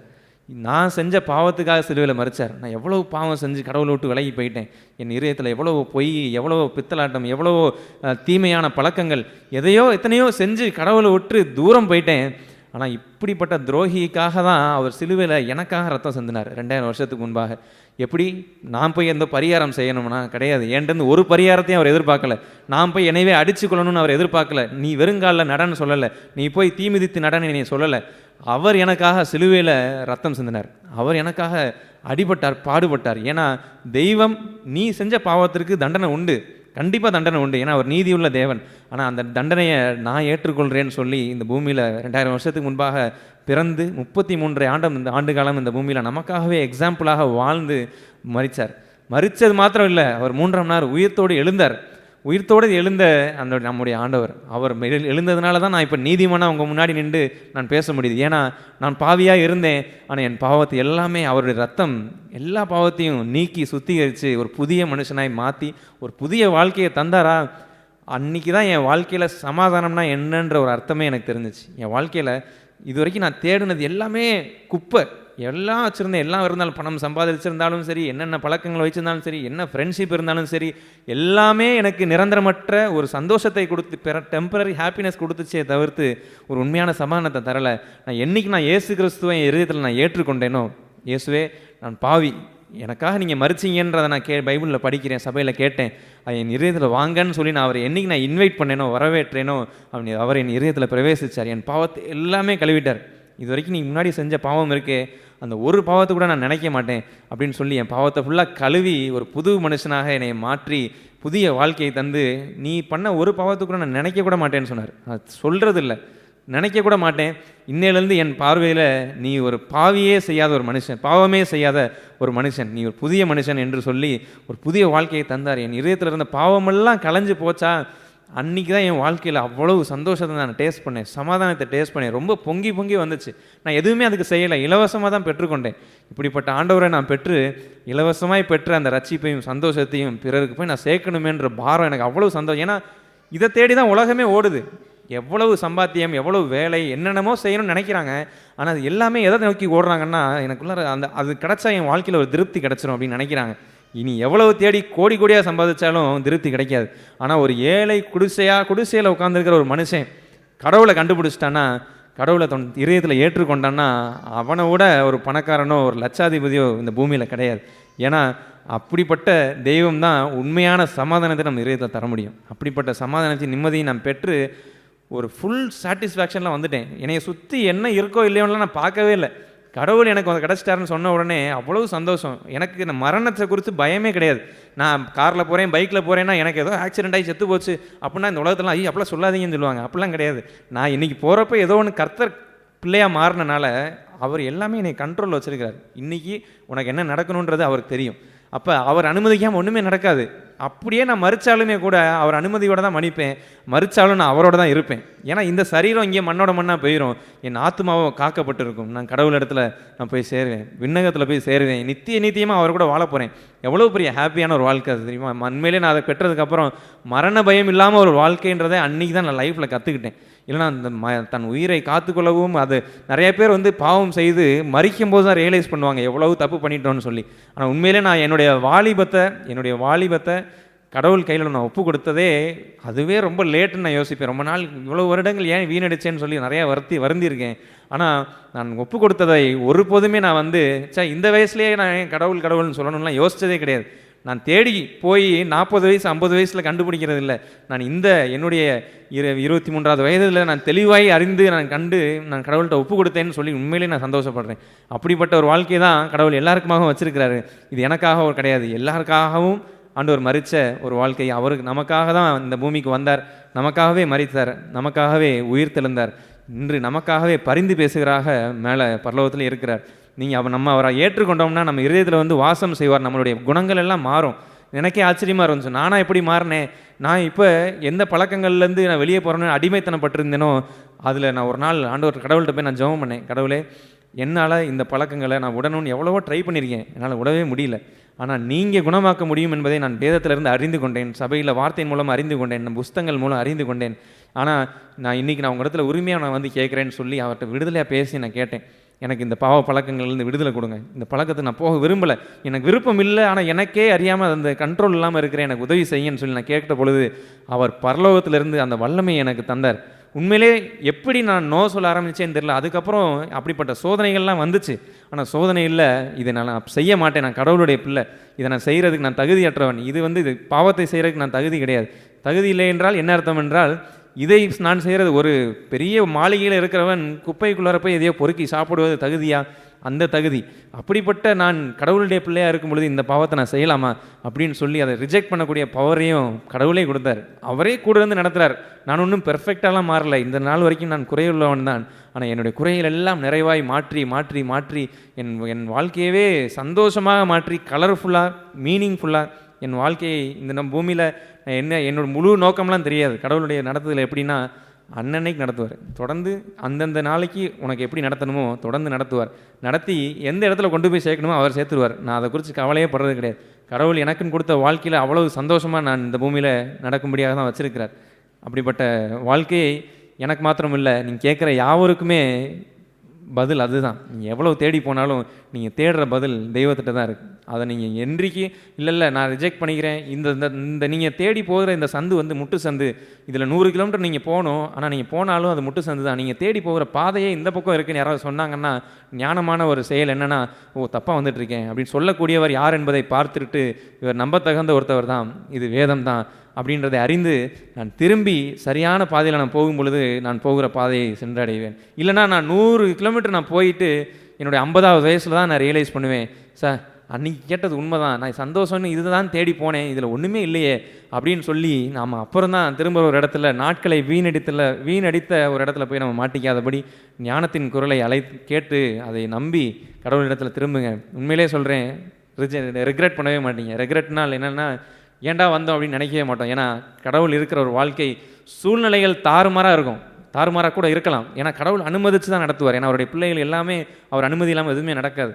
அப்படி அனுமதிச்சார்னா அந்த கடலின் புயலின் மத்தியிலையும் அவர் நம்மளோடு இருப்பார், கூட இருந்து அந்த சூழ்நிலையில் நான் உனக்கு எப்படி சமாதானமாக இருக்கணும்னு உனக்கு சமாதானத்தை விதத்தை தரேன், சமாதானமாக இருக்கக்கூடிய பாதை நான் உனக்கு காட்டுறேன்னு சொல்லி நடத்துவார். இதுதான் கடவுள் தரக்கூடிய ஒரு பாக்கியமான ஒரு வாழ்க்கை. இன்னும் விட்டால் நிறைய அவரை பற்றி பேசிகிட்டே போவேன், நேரம் குறைவாக இருக்க முடியாது. இதோடு நான் முடித்தும் கொள்கிறேன். இப்படிப்பட்ட ஒரு விடுதலையின் வாழ்க்கையை கடவுள் எனக்கு தந்து, உண்மையிலே சொல்கிறேன், அந்த பழக்கங்கள்லாம் இப்போ ஈஸியாக நோ சொல்கிறதுக்கு பலன் கொடுத்துட்டேன். எல்லா காரியங்களையும் இது வரைக்கும் அந்த பக்கம் ஒரு தடவை கூட நான் திரும்பி பார்க்கல. அப்படி நான் எந்த காரியத்திற்காக நான் 2019ஆம் ஆண்டு நான் ஜெபித்த ஒரு காரியம், என்னுடைய பழக்கங்கள், இந்த குடி பழக்கம், சிகரெட் பழக்கம்லாம் என்னை விட்டு போகலே ஆண்டவரே, எனக்கு இதெல்லாம் வேண்டான்னு நான் நினைக்கிறேன், என்னால் விட முடியலன்னு சொல்லி நான் கேட்ட பொழுது அந்த பழக்கத்திற்கு அன்றே நாள் பரிசுத்த ஆவி என்று கடவுளை, நமக்கு பரிசுத்த ஆவியானவர் என்பது தெய்வம், நம்ம இதயத்தில் வந்து தங்குவார். அவர் தங்கின அந்த நாளிலிருந்து, அவன் இதயத்தில் வந்த அந்த நாளிலிருந்து நான் பெற்ற வல்லமை அவருடைய வல்லமையினால் இருந்ததுனால நான் ஈஸியாக நோ சொல்லி இந்த நாள் வரைக்கும் ஒரு தடவை கூட அந்த பக்கம் திரும்பாதபடி கர்த்தர் கிருபையும் பலனையும் என் வாழ்க்கையில் தந்தார். இப்படிப்பட்ட ஆண்டவரை நீங்களும் அறிந்து அவரை பெற்று உங்கள் வாழ்க்கையில் சந்தோஷமும் சமாதானமும் உண்மையான சமாதானத்தையும் பெற்று வாழ ஆண்டவர் உதவி செய்வார். ஆமீன். ஒரு ஜெபம் செய்த பிறகு நாம் ஒரு டீ பிரேக் உண்டு, நாம் செல்வோம். பரலோக பிதாவே, இந்த வேலையை ஆசீர்வதித்து இந்த சாட்சியை தந்ததற்கு நன்றி. தொடர்ந்து உள்ள நேரங்களிலேயும் எங்களோடு கூட இருந்து ஆசீர்வதிக்கும்படியாக ஜெபம் செய்கிறோம். கூட இருந்து ஆசீர்வதியும் இயேசு நாமத்தில் பிதாவே. ஆமீன்.